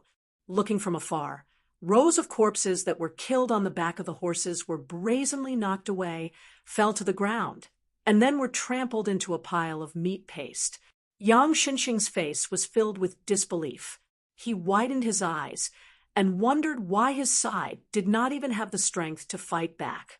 How difficult was it to train a heavy cavalry that was not a burden on the battlefield, but could decide the outcome with a single strike? Yang Shenxing was extremely furious. Half of it was because of the surprise brought to him, the general of Enchanting by the remnants of West Shu, and the other half was because the enemy had underestimated them when they chose to use the old soldiers of South Ji County as their breakthrough point. Chapter 1162. Because it was more than 5,000 words, it was a bit late. After the summer of the first year of Xiangfu, there was a piece of news that shook the court. The great general of Enchanting, Yang Shenxing, faced an enemy of less than 10,000 people. The 40,000 Ji Nen elite soldiers were defeated again and again. First, he lost almost half of his cavalry and retreated to Qingyang Basin, being attacked from the front and back. His cavalry was completely wiped out.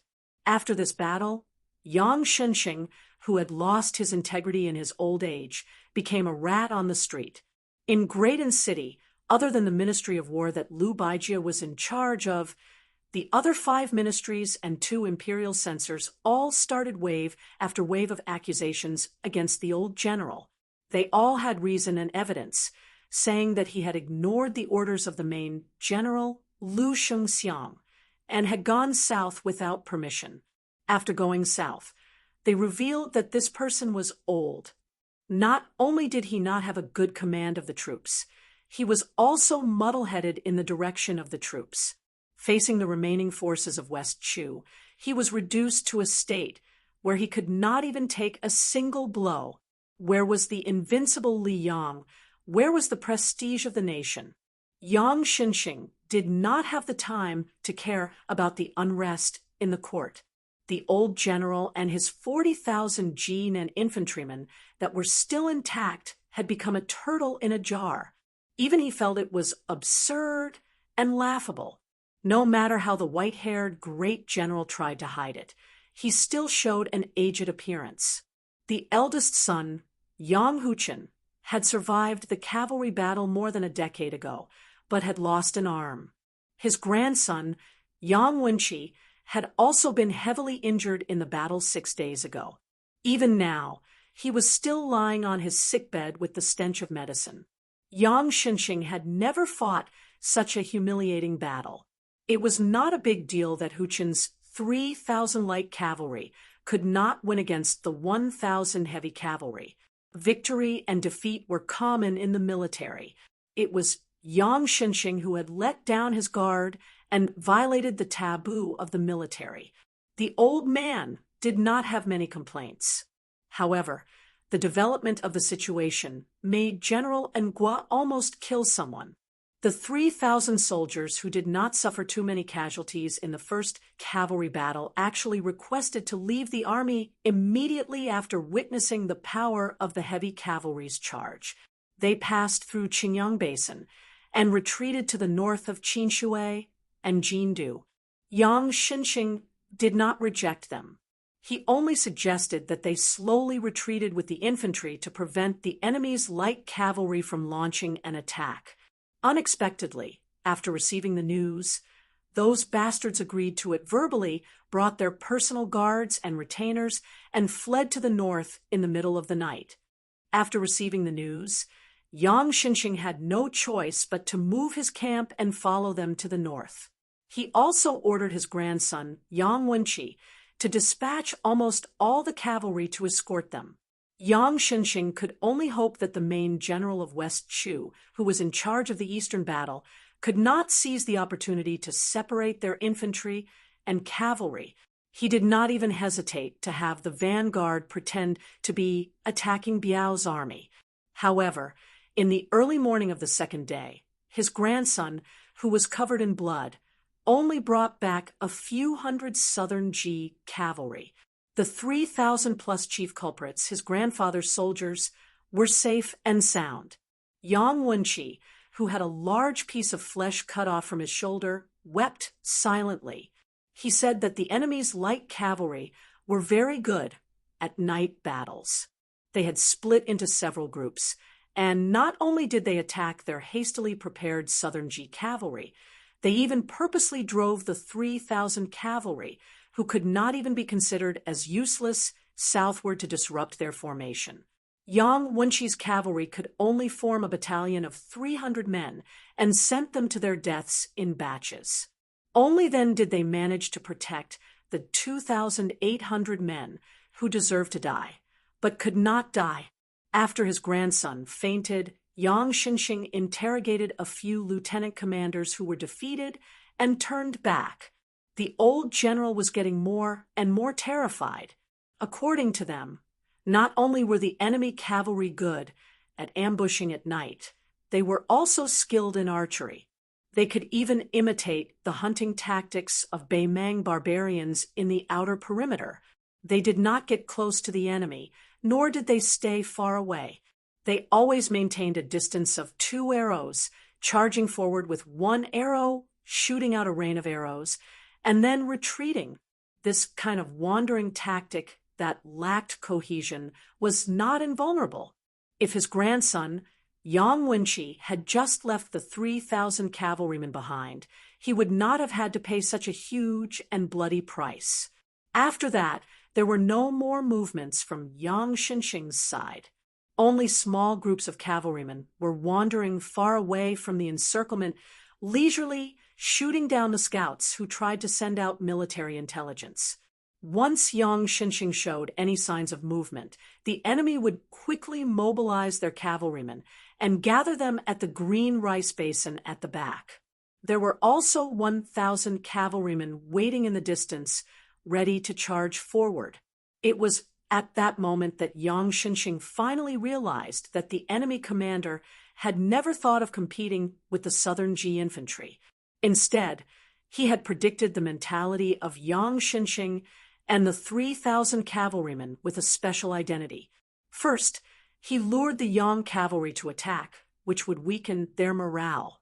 Right from the beginning, he used the heavy cavalrymen to scare the wits of those profligate sons. He guessed that these bastards would disregard the overall situation and flee for their lives, and that the Southern Ji cavalry would be forced to escort them. Then, he cut the flesh with a blunt knife and devoured the cavalrymen bit by bit. It could be said that Yang Xinxing had a whole new level of respect for the strength of the enemy. However, as a veteran of hundreds of battles, the old general had no fear in his heart. He had lost because Yang Xinxing had to take 2 risks in a row. The first time, he purposely gave them a military merit, and the second time, he wanted to save their lives. In the end, the price he had to pay was the death of the few thousand cavalrymen of Southern Ji cavalry. After all, the old soldiers of Southern Ji were brought up by Yang Xinxing himself.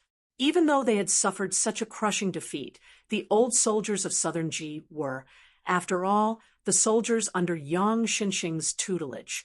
They didn't cry and wail. Instead, they quietly set up their tents in an orderly manner at a place where the river was dense and the water was abundant. They dug out 3 trenches, and behind the trenches was a 20 feet tall protective dam. Between the wide trenches, which were about the height of 2 men, they tried their best to cut off a large amount of tough tree trunks and branches, sharpened them and nailed them to the bottom. The tips of the trees, which had been roasted with fire, were arranged in a straight line, interweaving and connecting with each other. The soil inside and outside the trenches were all compacted. One after another, sturdy watchtowers rose from the ground, and tents were erected.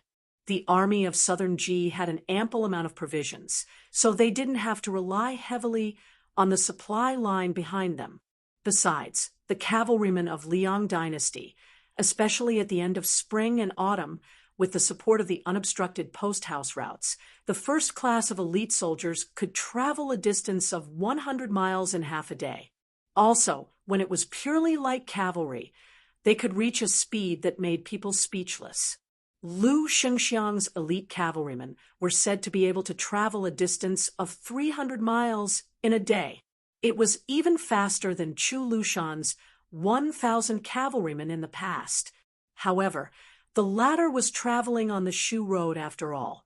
As for the post-house cavalrymen, they were not included in the list. Regardless of how many post-house stations were reduced in Liang dynasty due to the complaints of those civil officials who were desperately complaining about being poor, the post-house routes in the southern region of Jingji were still unobstructed. This was the source of Yang Xinxing's confidence. All he had to do was to wait for the reinforcements. Before that, they would not be besieged to death, and there was no need for Southern Ji army to act in desperation.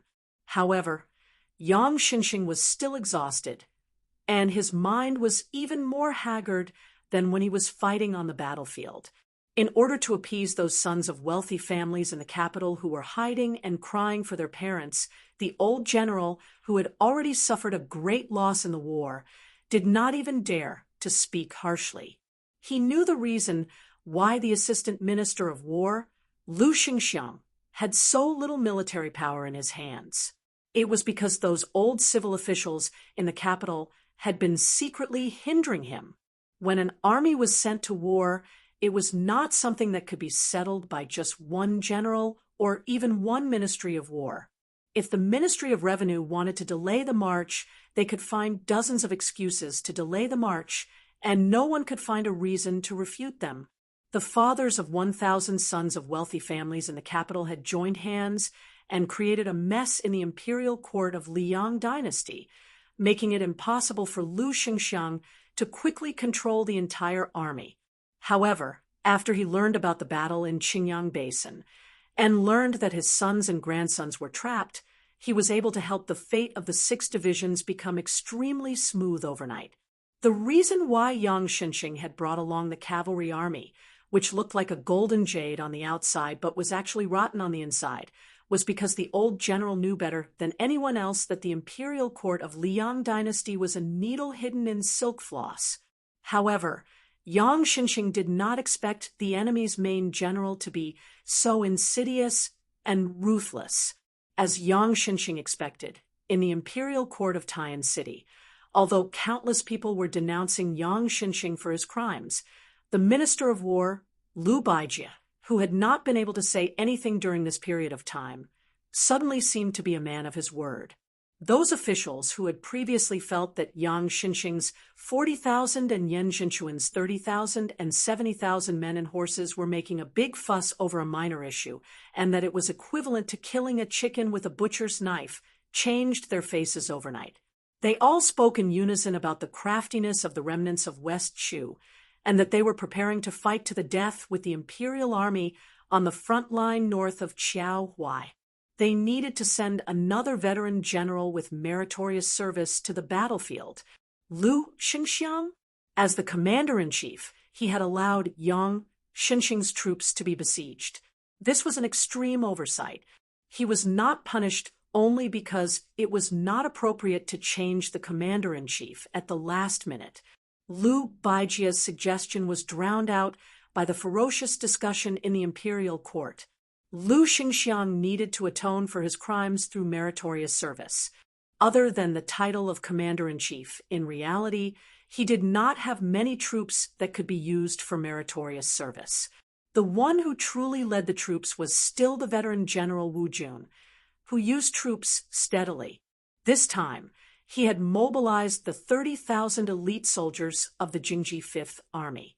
Furthermore, under a secret order from the Ministry of War, Yan Zhenchuan had marched down from the Dongyu Plains and finally stopped in the area of the scattered warehouses.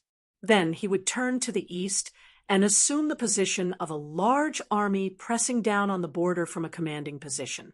This was to support Wu Jun's 30,000 troops. When the time came, whether Yan Zhenchuan's cavalry would attack or defend would still depend on the orders from the Ministry of War. Chapter 1163. Outside Yulu Pass, Liu Shengxiang was still oblivious to the mobilization of troops from Guangling Road in the south. However, the criticism from the capital in the north kept entering his tent, creating a bleak atmosphere of instability.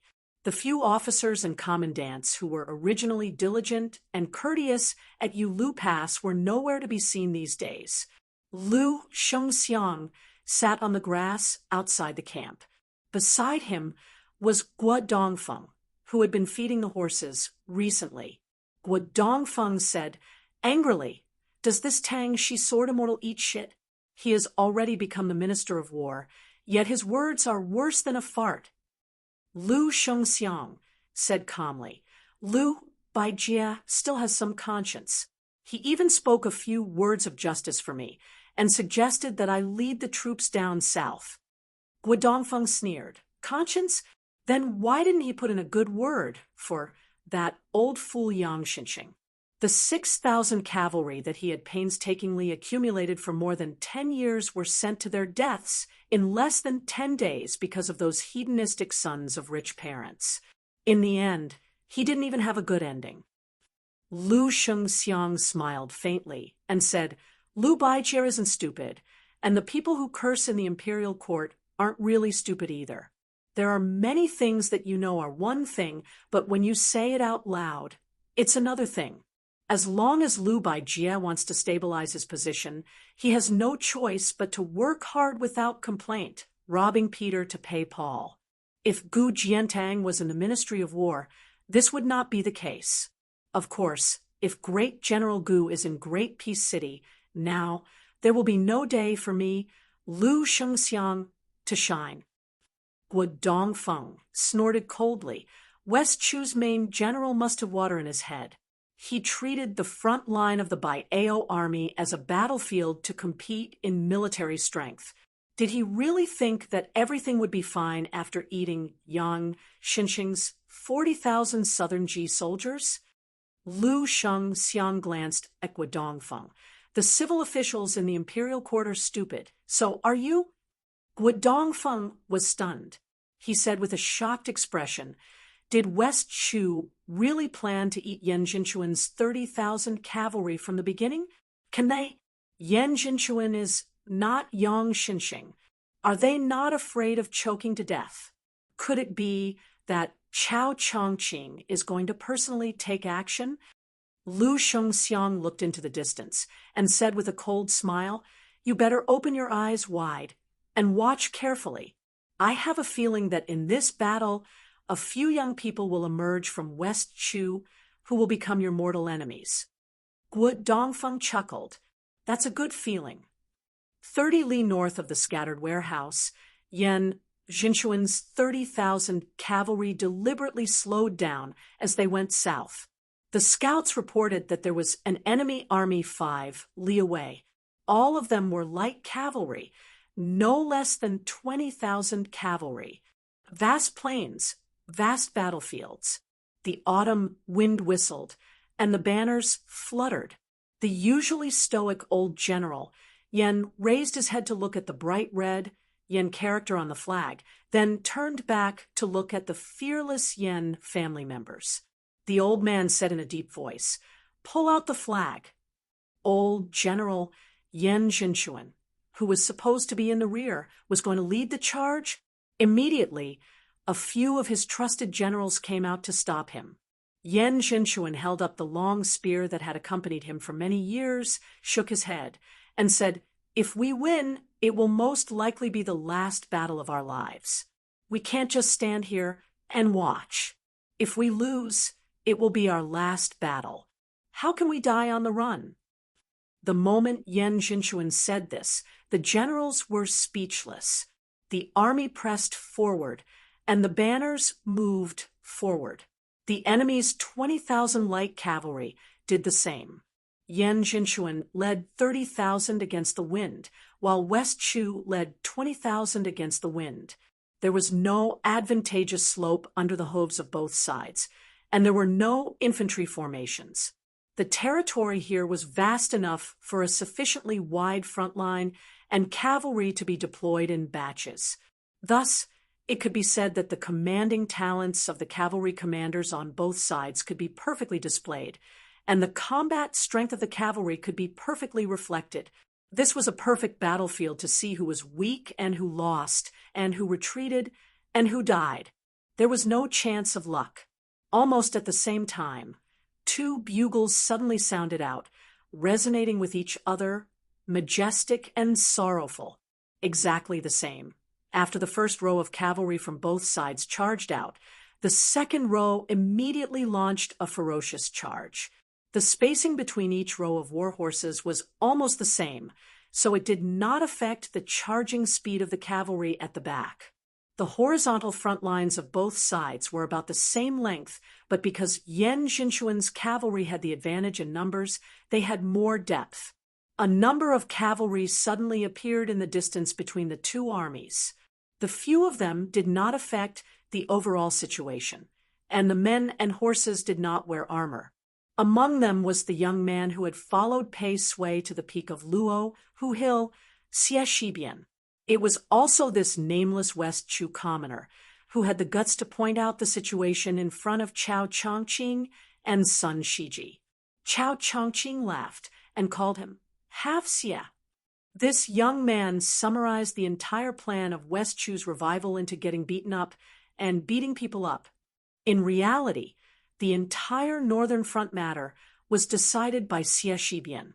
From the UAO army taking over the town at the last moment, to the bait and night attack, to the encirclement and not attacking, to the Liang imperial court to lead Yan Jinchuan's cavalry to scatter.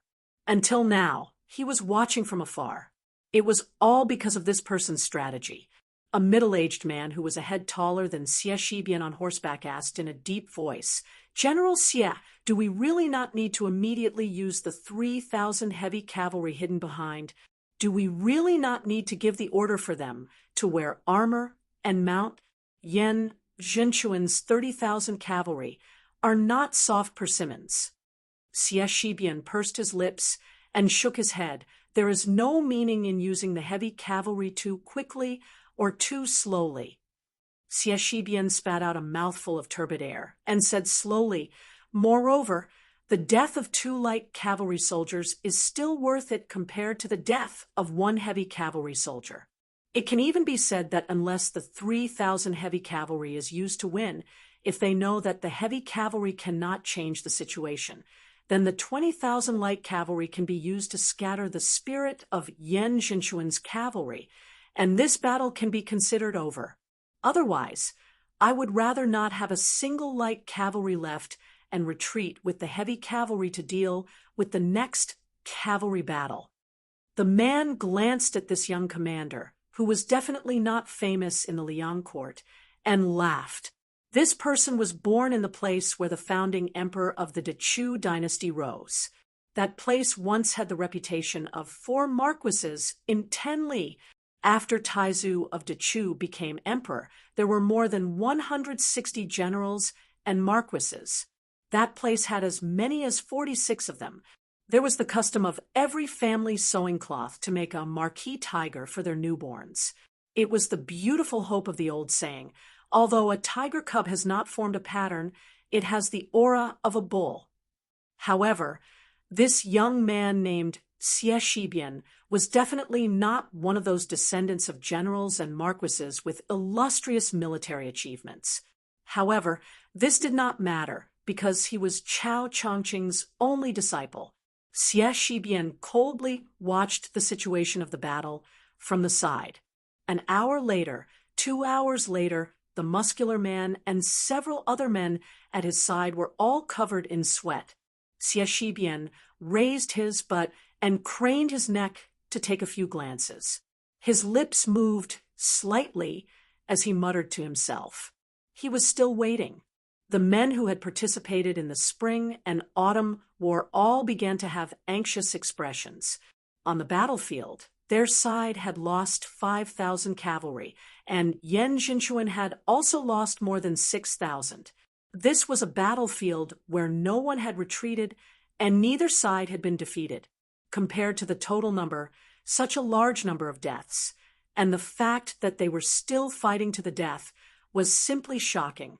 This was because in battles where cavalry were in a stalemate, the true casualties would often occur when one side was defeated and retreated.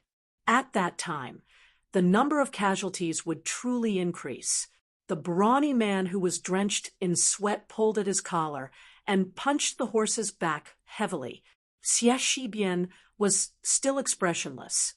The muscular man glanced at the sky and softly said, "General Xie, if you trade life for life, we will lose." Xie Shibian grunted softly, still unmoved. Another man said angrily, "I will mobilize the cavalry to rush to the front. I am not as cold-hearted as you, Xie Shibian." Xie Shibian acknowledged and said calmly, "Wei Hong, if you dare to go, I will dare to kill you." The man gritted his teeth and said, "With your mediocre skills?" Not far away, a handsome young man with 4 long swords on his back hesitated for a while and said coldly, "I, Lu Sichu, can kill you." The man roared, "Lu Sichu, don't think that I am afraid of you just because your grandfather is Lu Dantian." Xie Shibian said indifferently, "I have said it before. Either Yan Jinchuan dies in battle, or the Yan family's cavalry is mostly exhausted. Only then will it be time for us to fight. You can ignore the fact that Lu Dantian is the #1 swordsman in Dechu, but since you are a soldier of my army, you have to listen to military orders. If you want to die, I will not stop you. But please, Wei Hong, die on the battlefield in the future, under the hooves of the Li Yong cavalry." The ferocious-looking man rubbed his face and spat out a mouthful of saliva. "If we lose this battle, I will beat you to death with my own hands, even if I have to disobey orders." After an hour that felt extremely long, Xie Shibian said in a deep voice, "Lu Tsong, Wei Hong, listen to orders." Wei Hong cursed and turned his horse around like a madman. "Listen to your mother's orders. I will go kill the enemy now. If we win, you can beat me to death later." The muscular man called Lu Tsong cupped his fists and left.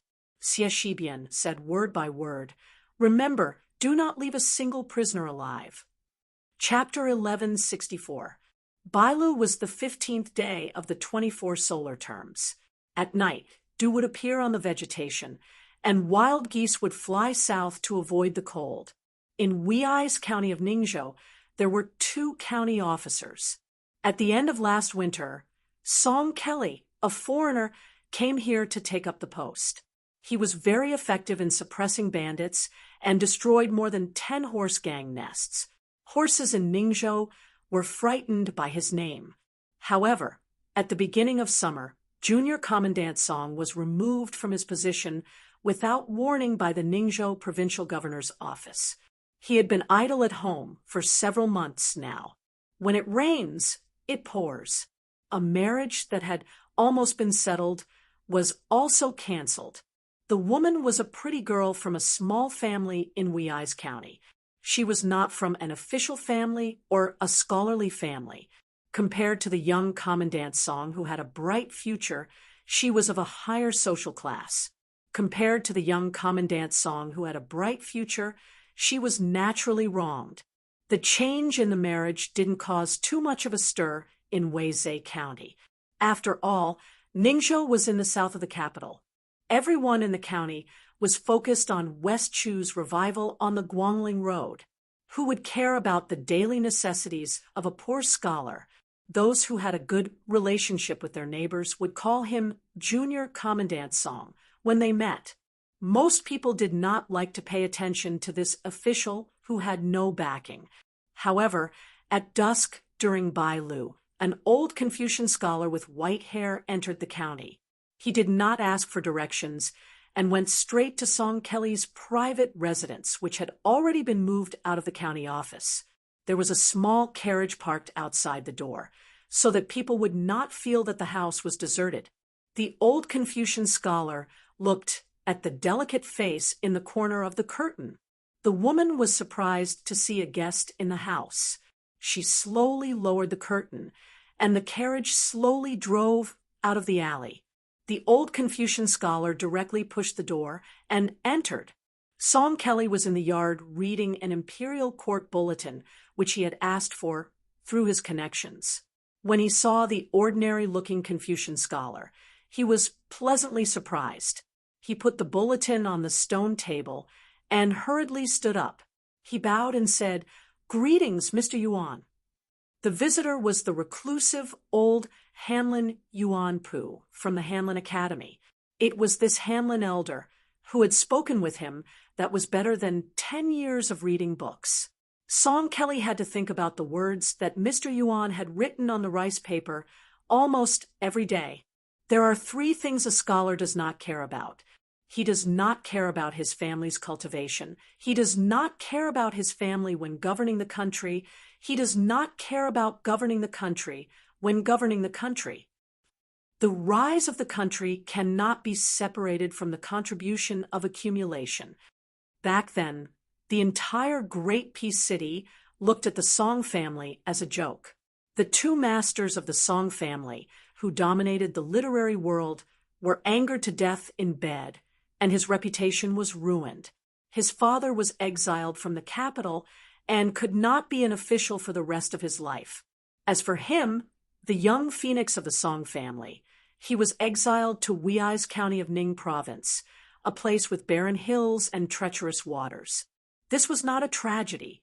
After he had made some achievements on behalf of the people, first the high officials in the county government, then the Ning provincial governor's mansion, had all tried to suppress him. However, Song Kelly did not feel depressed about this. What really made Song Kelly feel confused was that the people who had received many favors from him in just half a year were now rolling their eyes and mocking him along with their colleagues in the county government.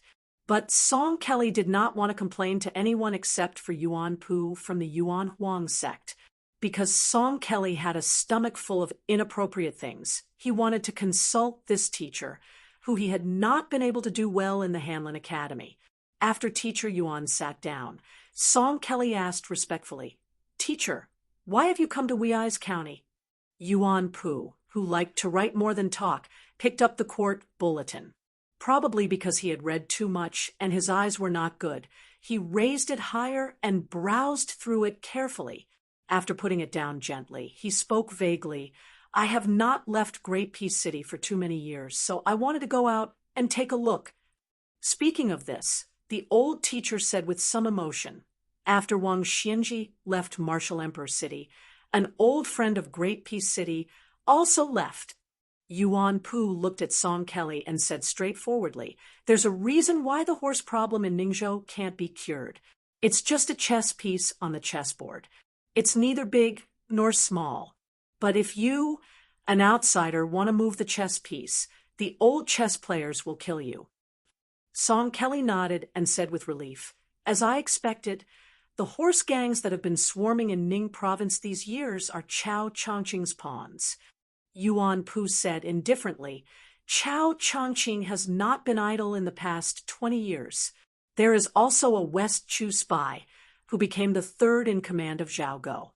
It was this person who proposed to plant spies in the army of Guangling province 17 years ago. In the early spring of the first year of the auspicious talisman, those spies who had been lurking for many years and had become lieutenants, to be exact, 367 of them, half died suddenly, and the other half became the core of the West Chu rebel army. This move was completely unexpected by the Ministry of War, who had been plotting with Zhao Go for more than 10 years. The Minister of War, Liu Baijia, has a lot to do with this. Otherwise, how do you think West Chu has so many elites who can fight to the death on the battlefield?" Song Kelly was stunned. Yuan Pu wiped his 2 fingers across the stone table and said hoarsely, "There are big and small schemes. To put it in a big way, it is to remove the vassals, to gather the power of the country, to promote the imperial examination, to restrain the military. In the end, it is to swallow Beimang and unify the world. It is to complete the feat that the Qin dynasty has not accomplished in 800 years.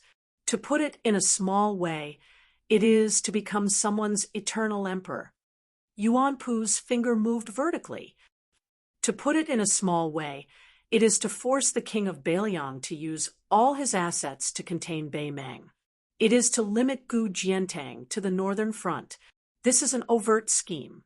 To use West Chu as bait to waste the power and ambition of the vassals, including the king of Guangling, to weaken the local military power of Gu Lu. It is also to use this to bait the king of Yanxi, Zhao Bing, who has the geographical advantage. This is a scheme. 2 generations of northern Liang princes. What's frightening about them is that they have 300,000 strong soldiers. What's respectable is that the father and son have power in their hands, but they won't rebel. What's pitiful is that regardless of whether you're northern Liang rebels or not, the imperial court of Li Yang wants your Su family to go bankrupt." Yuan Pu spread out his palms and wiped them on the table. "Life is helpless. Just like Su Shao trying every means to kill me. But even if he has an army of 300,000 and groups of death warriors going to the capital, he still can't kill me. It is like Chao Chongqing, who is talented but unlucky to be born in West Chu. It is like Zhang Julu, who works hard for the good of the world but has to face a situation where his family has the world. It is like Su Fengnian, who defeated Wang Xianji but has to face the million cavalry of Beimang. Their helplessness, compared to you, Song Kelly, is it greater or lesser?" Song Kelly was dumbfounded. "Mr. Yuan?" Yuan Pu smiled. Song Kelly suddenly stood up and bowed deeply. He said anxiously, "Song Kelly greets Mr. Yuan." This bow was to the imperial tutor of Great Peace City, half-inch tongue Yuan Bunshi. Yuan Bunshi ignored Song Kelly's seriousness and said calmly, "I shouldn't have met you so early, but I have spent my whole life in that city. In the early spring and autumn period, I was just a nobody. That Sun Ping's name is more useful than my saliva. At the end of spring and autumn, there is nothing for me to do, now that the chess pieces have taken root.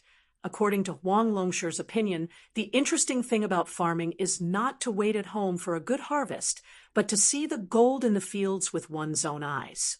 Moreover, it's not appropriate for you to continue staying in Wei's County. Why don't you come with me to watch the scene of war and war?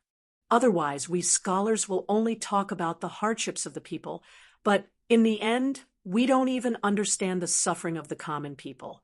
That would be too ridiculous. Song Kelly's eyes sparkled. He said joyfully, I am willing to be Mr. Yuan's lackey. Yuan Bunshi nodded and asked, I saw the woman in the alley just now. How do you think she compares to the princess who secretly left the capital just to see you? Song Kelly was speechless and did not know how to answer. One was a beautiful princess. The other was a pretty girl from a humble family. How could they be compared? Yuan Bunshi's eyes drifted.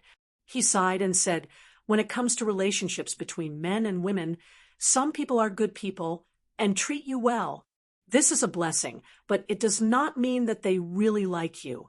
Some people have bad personalities, but are willing to change a lot for you, but they really like you.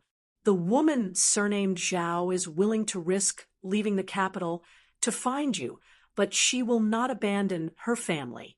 When it is time to choose one of the two, she will leave you. But the woman surnamed Lu in the alley is gentle, but she will most likely do anything for you and will follow you to the end. People in the world always think that people with status will be grateful if they do something for them, but they are not deeply moved by the care of their parents, the help of their poor friends, or the help of their wives. Song Kelly said bitterly, thank you for your advice. Yuan Bunshi suddenly sat back on the stone bench. Talking is more tiring than doing things. Bring me wine. Song Kelly quickly ran into the house to find wine. Yuan Bunshi said to himself, if it were not for Beimeng, with 300,000 Bailiang, what would West Chu do?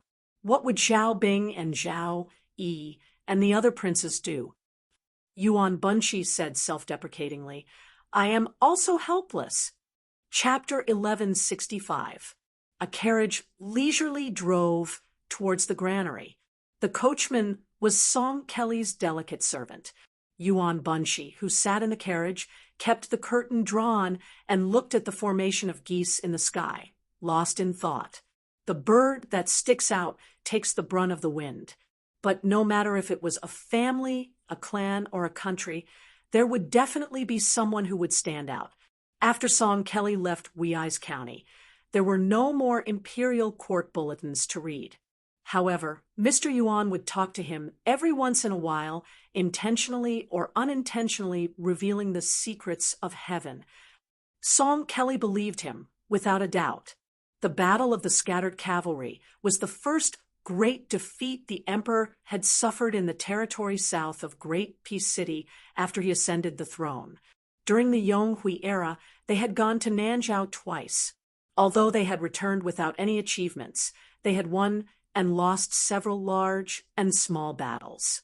In the battle of the first year of Xiangfu, the great general Yan Zhinchuan had died in battle, and 30,000 elite cavalry had been completely annihilated.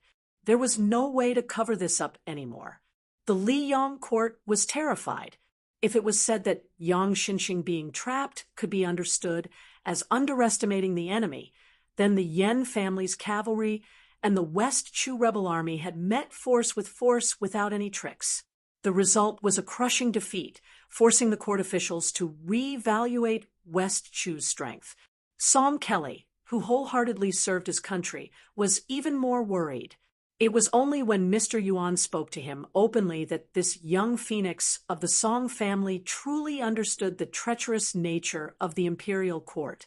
Did you see something? Yang Xinxing's 40,000 Southern Ji soldiers, the 5,000 to 6,000 newly created cavalrymen, and Yan Zhinchuan's 30,000 elite cavalrymen guarding the capital are all someone's army? Song Kelly exclaimed. But isn't the price a little too high? Yuan Bunshi smiled faintly. On the court side, it's mainly the Ministry of War and the study where the daily manager works. These places don't think that Yang Xinxing and Yen Jinchuan, the two veteran generals with meritorious service, will be defeated. They should have lost after the backbone of West Chu, Chao Chongqing, showed up. However, since the capital's military seems to have suffered a heavy blow, then what reason does Prince Guanling, Zhao Yi, have to not make any moves? Song Kelly sighed. First restraining the military, then removing the vassal state is a matter of course. This is an open conspiracy. Yuan Bunshi did not comment.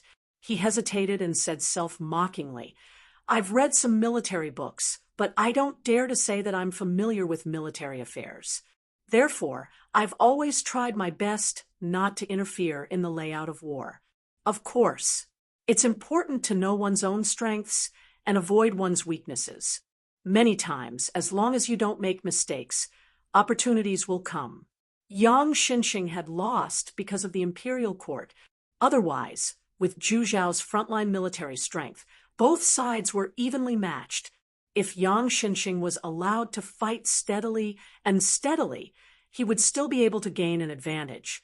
However, Yang Xinxing had been fighting wars for most of her life.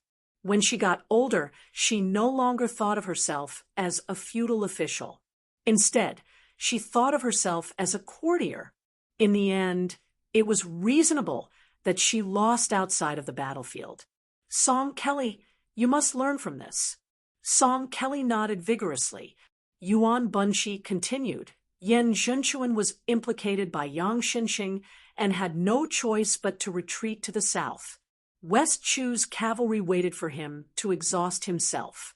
Then, unexpectedly, 3,000 heavy cavalry appeared at the crucial moment to disrupt the situation. The more Yen Zhenchuan managed his army, and the more his soldiers fought to the end, the more they fell into West Chu's trap. With Yen Zhenchuan's experience, he would have guessed that West Chu's 20,000 light cavalry had an ambush behind them. He just didn't expect that the 20,000 cavalry would be defeated by the 30,000 cavalry. The imperial court made one wrong step after another, while West Chu took one step after another. It seemed like West Chu had a successor. The Ministry of War had a record of several youths, and 4 of them were the best. 2 of the 4 had appeared. The Pei clan's Pei Sui was in charge of government affairs. This person was young and old, with a profound family background, but he was lacking in spirit. Su Yunxia, who led 20,000 light cavalry to fight to the death with Yen Jinchuan, was full of spirit.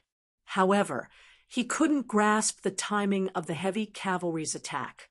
It seems that the northern front is the work of Ko Jianghuai or Xie Shibian. Song Kelly said slowly, I've heard of Ko Jianghuai. His ancestors were all generals of West Chu.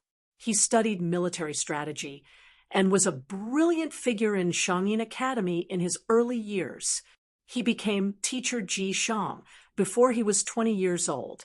He was also brave enough to break through enemy lines. He's a rare talent in both the pen and the sword. As for who Xie Shibian is, I've never heard of him. Teacher Yuan, is West Chu's Northern Front plan really not the Confucian sage Chao Chongqing's plan? Yuan Bunshi shook his head. Without these outstanding young people, how would Chao Chongqing dare to revive his country? Yuan Bunshi suddenly laughed. It was the kind of laughter that wouldn't stop. Song Kelly was stunned. His impression of Teacher Yuan was that he was calm in the face of change. He had great wisdom, but he was shrewd and rarely revealed his true feelings. After laughing heartily, Yuan Bunshi took a sip of wine and said, I've been cooped up in the Hanlin Academy all my life. I've heard a lot of famous scholars talk and talk. Although I'm pedantic, I'm still one of the most knowledgeable people in the world. There's no lack of merit. I've either dealt with a group of people who can't see the light of day, or I've dealt with a group of people behind the scenes. These people are even more knowledgeable. Each of them has their own outstanding talents. Some of them are flawless in small details. Some of them have great foresight. When I left the capital this time, I stayed in those inns and towns and listened to the boasting of poor scholars and country bumpkins. Only then did I realize that there's a different flavor to it. Chapter 1166. Song Kelly didn't know whether to laugh or cry, but he didn't dare to comment. During this trip to the south, he had heard many ridiculous comments from frogs at the bottom of the well. Song Kelly often heard them in one ear and out the other, but Mr. Yuan enjoyed them every time. He drank and ate more and more happily. For example, there were some rough people in the marketplace who said that Chao Chongqing from West Chu was too stupid. Why didn't he hide in the capital and assassinate the emperor? He had already assassinated the emperor 3 times. So what if he did it a few more times? It was better than doing nothing on the Guangling Road. There were also people who had more practical opinions. They said that if he was Chao Chongqing, he would lead the Jianghu masters to the north and kill a few thousand people each time, once every few days, all the way to the foot of Tai'an City without losing a single soldier from West Chu. It wasn't that there weren't any unique opinions. They raised objections. If that was the case, why didn't the imperial court spend a lot of money to hire martial arts experts to go to Beimang? Why did we still need General Gu Jiantang's border army? Why did we need the Bailiang cavalry?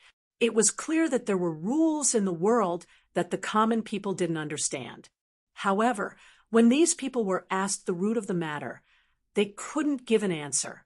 In the marketplace, as West Chu rose up and raised the flag with the word Jiang, the situation of King Liang's army winning the battle did not appear. The battle was at a stalemate and was very lively. There were many people who were angry and expressed their opinions. Yuan Bunshi laughed softly and asked, "Do you think that the common people who are far away from the center of power are crude and short-sighted?" Song Kelly didn't hide his thoughts and nodded. "I do think so." Yuan Bunshi shook his head and said, "It's not that I haven't thought about reorganizing the forces in Jianghu. However, when the late emperor ordered Su Shao to enter Jianghu, it made a bad start. Later, although the imperial court left many positions among the imperial golden saber guards for the common people in Jianghu and the Ministry of Justice, and the Zhaogo Bureau gave out a lot of protective talismans and a considerable number of copper-embroidered carpet bags, they paled in comparison to the Empress of Beimang. Although it was wishful thinking for the prideful top-notch martial artists to work together to assassinate someone at the cost of their lives, it was not difficult to reduce the number of casualties in a battle. But there were 2 things that caused me to completely give up on the idea. One was the orthodoxy of the literary vein in the emperor's heart, the obstruction of the eunuch Han Shengxian, and Teacher Lu's attitude that he was the only one in Great Peace City. The second thing is that Su Shao collected all the secret manuals in the world and put them in storage. He also set the rule of Jianghu.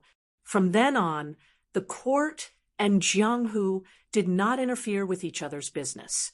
He was unable to create the scene of Beimang merging with the great river. Yuan Bunshi sighed and shook the flagon. He looked at the young Song Kelly and said in a deep voice, "Smart people don't need to use complicated means to achieve great things. They are often very simple, but there is one thing that cannot be wrong. That is what you see in the distance, and the path you take must be right." What was truly difficult was that it was easy to know but difficult to do.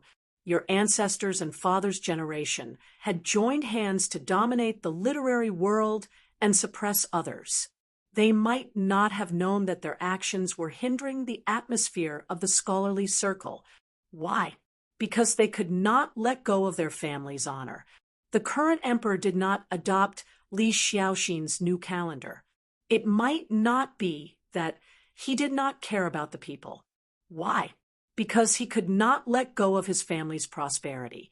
Chao Zhongqing's outstanding character. Even I, Yuan Bunshi, admire him. This high-ranking official has entered the imperial palace several times. As long as his killing intent is not heavy, that old friend, and I not only did not stop him, but also turned a blind eye twice. Why? Chao Chongqing could not let go of one person, that old friend, and I could not bear to let go of our scholarly prowess. It was scattered by the wind and rain early on. Yuan Bunchi said emotionally, when a person is stubborn, they become foolish and true. The good and the bad cannot be described in a few words. Song Kelly was about to continue asking for advice when Yuan Bunchi had no intention of speaking. He muttered to himself, "The Jianghu has mostly been decided by people. The court will also have an end in this dynasty. In the future, I, Yuan Bunchi, and strategists like Li Yishan and Nalin Yusi will become extinct. As for the imperial tutor, that is even more of an extravagant hope." The following journey to the south was uneventful. General Yan Jinchuan and his 30,000 Yan family cavalry were history. The imperial court was still deploying troops and generals. There would be no war in a short period of time. Moreover, the horse thieves had disappeared overnight. The carriage traveled without any danger. It even arrived at the battlefield, where the granaries were scattered. Yuan Bunchi walked out of the carriage. He did not immediately go to the battlefield, where the 50,000 cavalry had been deployed. Instead, he went to the place where the West Chu heavy cavalry had stopped. Liang only had Bailiang, Jizhou, and the two Liao provinces.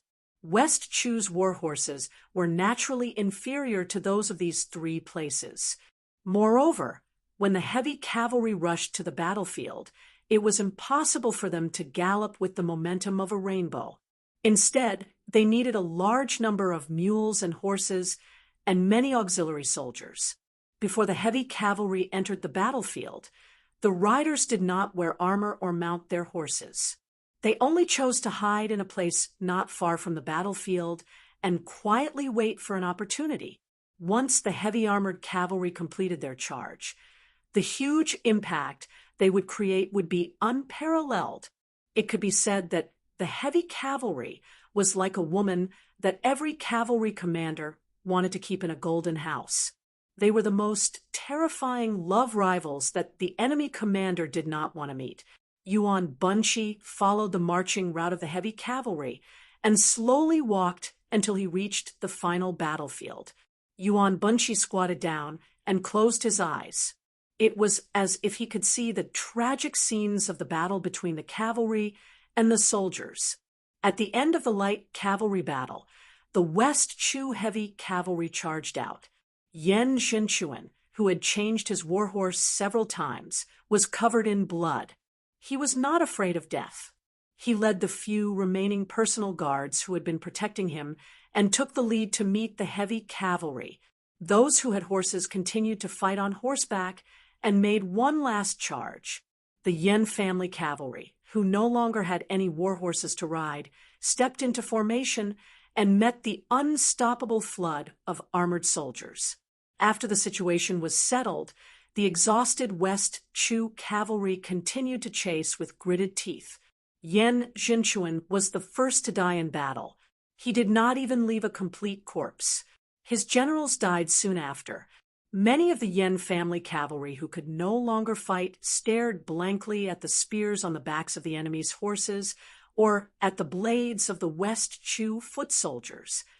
Many blood-soaked flags fell on the battlefield. Some of the cavalry tried their best to grab a corner of the flag before they died. After the battle, the young commander of West Chu, who did not personally enter the battlefield, methodically ordered his auxiliary generals to deal with the funeral arrangements.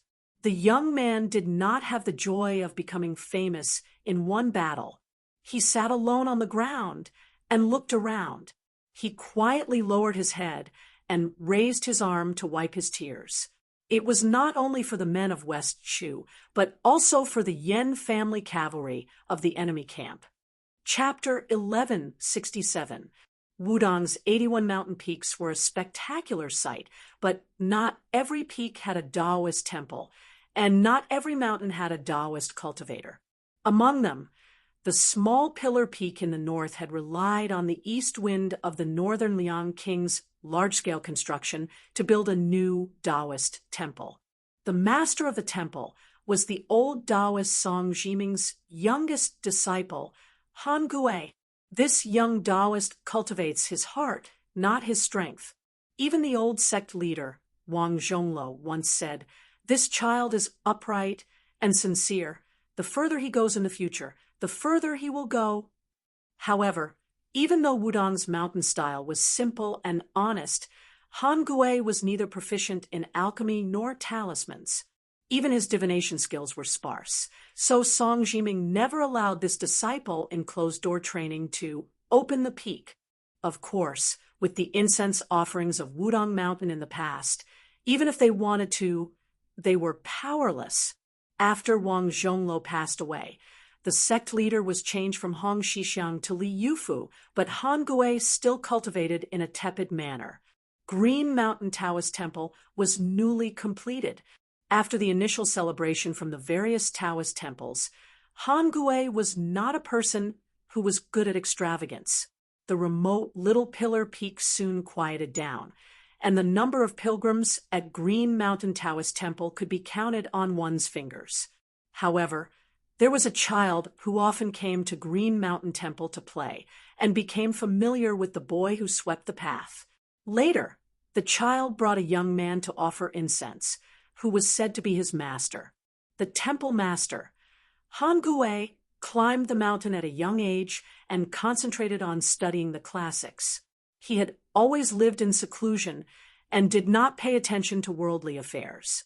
He also did not recognize the pilgrim who could not be considered extravagant. The third time the pilgrim entered the mountain to offer incense, Han Gui still did not recognize him. Instead, it was the disciple sweeping the floor who remembered the person's face and secretly reminded him in a low voice. Han Gui then hurriedly stepped over the threshold and called out to the handsome young master, saying that the Taoist temple was simple and crude, and that there was only crude tea to welcome guests. The handsome and resolute pilgrim did not refuse and agreed with a smile. Han Gui made good tea. The tea was wild tea from the mountain, but Han Gui's tea was not like those of the famous Jiangnan scholars who did not pay attention to the water used to make the tea. The two drank. The pilgrim who called himself Liangzhou's Su Qi did not say much, only praising the tea's profound taste. Han Gui did not know how to exchange pleasantries and could only laugh it off. While they were drinking tea, the child who came to Shao Zhu Peak to play from time to time, and Han Gui's disciple, Qing Xian, sat on the stone steps outside the main hall and chatted. Although Qing Xian was young and had endless homework and work to do every day, his seniority in the Wudong Peaks was not low. The old chief Wang Zhonglo and the others had the highest seniority on the mountain, but with the passing of the oldest Song Jiming, only Chen Yao and Yu Xingrui were left.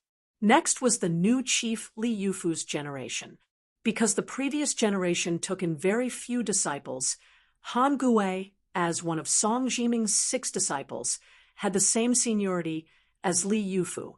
Next was the Qing generation. There were about 40 people on Wudong Mountain.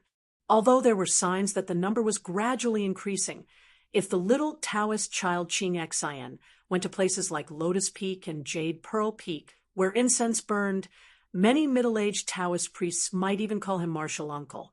The little Taoist child Qing Xian wore a Dongxian scarf commonly seen in martial arts.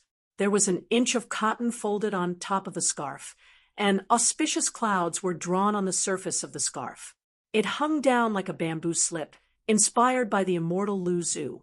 At this moment, the little Taoist child was talking to his new peers about the art of nourishing one's health, which he did not fully understand. Today is the autumn equinox. My sect's ancient book, True Theory of Heavenly Essence Nourishment, has recorded that the thunder has stopped and the yin qi has gradually increased. My generation should lie down early and rise early. Moreover, my master said that the hot and dry autumn is also divided into warm and dry, cool and dry. We should climb high and look into the distance, diligently breathing in and out, knocking our teeth and swallowing.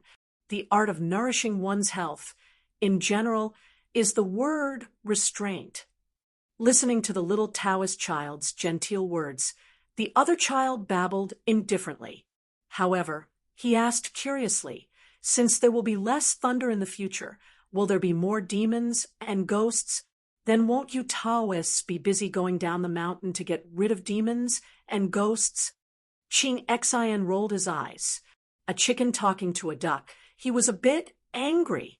The child who knew he had made a mistake scratched his head, not knowing what to do. In the end, Ching Xian didn't bicker with this guy. Suddenly, he had a gluttonous look on his face. He even wiped the saliva from the corner of his mouth and said in a low voice, "Dilong, let me tell you, there's a large persimmon forest on Little Lotus Peak. It's going to be completely red soon and very delicious. I've already discussed it with a few senior Marshall brothers and Marshall nephews on the other peaks. When are we going to pick persimmons? Do you want to go? If you want to go, I'll count you in." Dilong said in surprise, "Little Lotus Peak? Isn't that the place where your previous sect master, Immortal Hong, cultivated alone? You also dare to go steal persimmons?" Ching Xian shrunk his neck and carefully glanced at his master. Then he lowered his voice and said, before young Marshall Granduncle ascended, "It wasn't a problem for us to pick persimmons. Young Marshall Granduncle would even personally help us pick persimmons. Alas, it's a pity that after young Marshall Granduncle ascended, Marshall Granduncle Chen, who was in charge of discipline, didn't let people go there. Some time ago, for some reason, he even issued a ban on the mountain. However, the persimmons there are really very sweet and very delicious." At this point, the little Taoist's eyes suddenly turned red. He hurriedly raised his sleeve to wipe his eyes. Yu Dilong laughed mischievously and said, "You want to eat persimmons and you want to cry? Can't you be a bit more mature? It's fine. I'll hurry and pick them for you tomorrow. I guarantee you'll have enough." The little Taoist glared at him. "I just miss our young Marshall Granduncle." On this side, there were persimmons and young Marshall Granduncle. On the other side, Han Gui naturally knew what was going on. He sighed and was somewhat absent-minded. He still remembered when he chanced upon young Marshall Uncle, who rode and herded cows. Every time he saw juniors like them, if it was this season, he would always find a way to take out a few bright red persimmons from his sleeve. Before handing them over, he wouldn't forget to gently wipe them with his sleeve. Su Chi, or rather Su Fengnian, said softly, "Taoist Han, I know a little about geomancy. I also know that Little Pillar Peak's mountain terrain and water veins are dense. It's also one of the few blessed paradises in Wudong Mountain. Forgive me for asking, but why is there so little incense even though Green Mountain Monastery has been built?" Although Han Gui was not well versed in the ways of the world, his Tao heart was clear. He immediately understood the meaning behind this person's words. He smiled and said, "Logically speaking, Little Pillar Peak's geomancy is indeed very good. It should have been handed over to an extremely talented eldest disciple of the Qing generation to establish a sect. However, young Marshall Uncle probably joked with me back then, saying that Little Pillar Peak's osmanthus flowers were especially fragrant and topped all the other peaks. Since I have the word osmanthus in my name, I should have it in my life. To be honest, without mentioning anything else, just the statues and tables in Green Mountain Monastery are all cast in copper and distilled in gold. It's not cheap. I'm not afraid of being laughed at by young Master Su, but I'm really afraid that the thief will remember it. When the time comes, I won't be able to stop him even if I try my best. Actually, as far as I'm concerned, studying anywhere is still studying and cultivating. After all, in one's life, one can only eat a few bowls of rice, wear a set of clothes, and sleep on a bed. Su Fengnian joked. Taoist Han, as a cultivator, why would you care about those yellow and white things? Shouldn't it be that as long as it's a worldly possession, you shouldn't care about anything? Han Gui laughed heartily and waved his hand. Wrong, wrong. Immortals are still half human. As for Zhenren, the emphasis is on the word Zhenren. Su Fengnian seemed to be unhappy.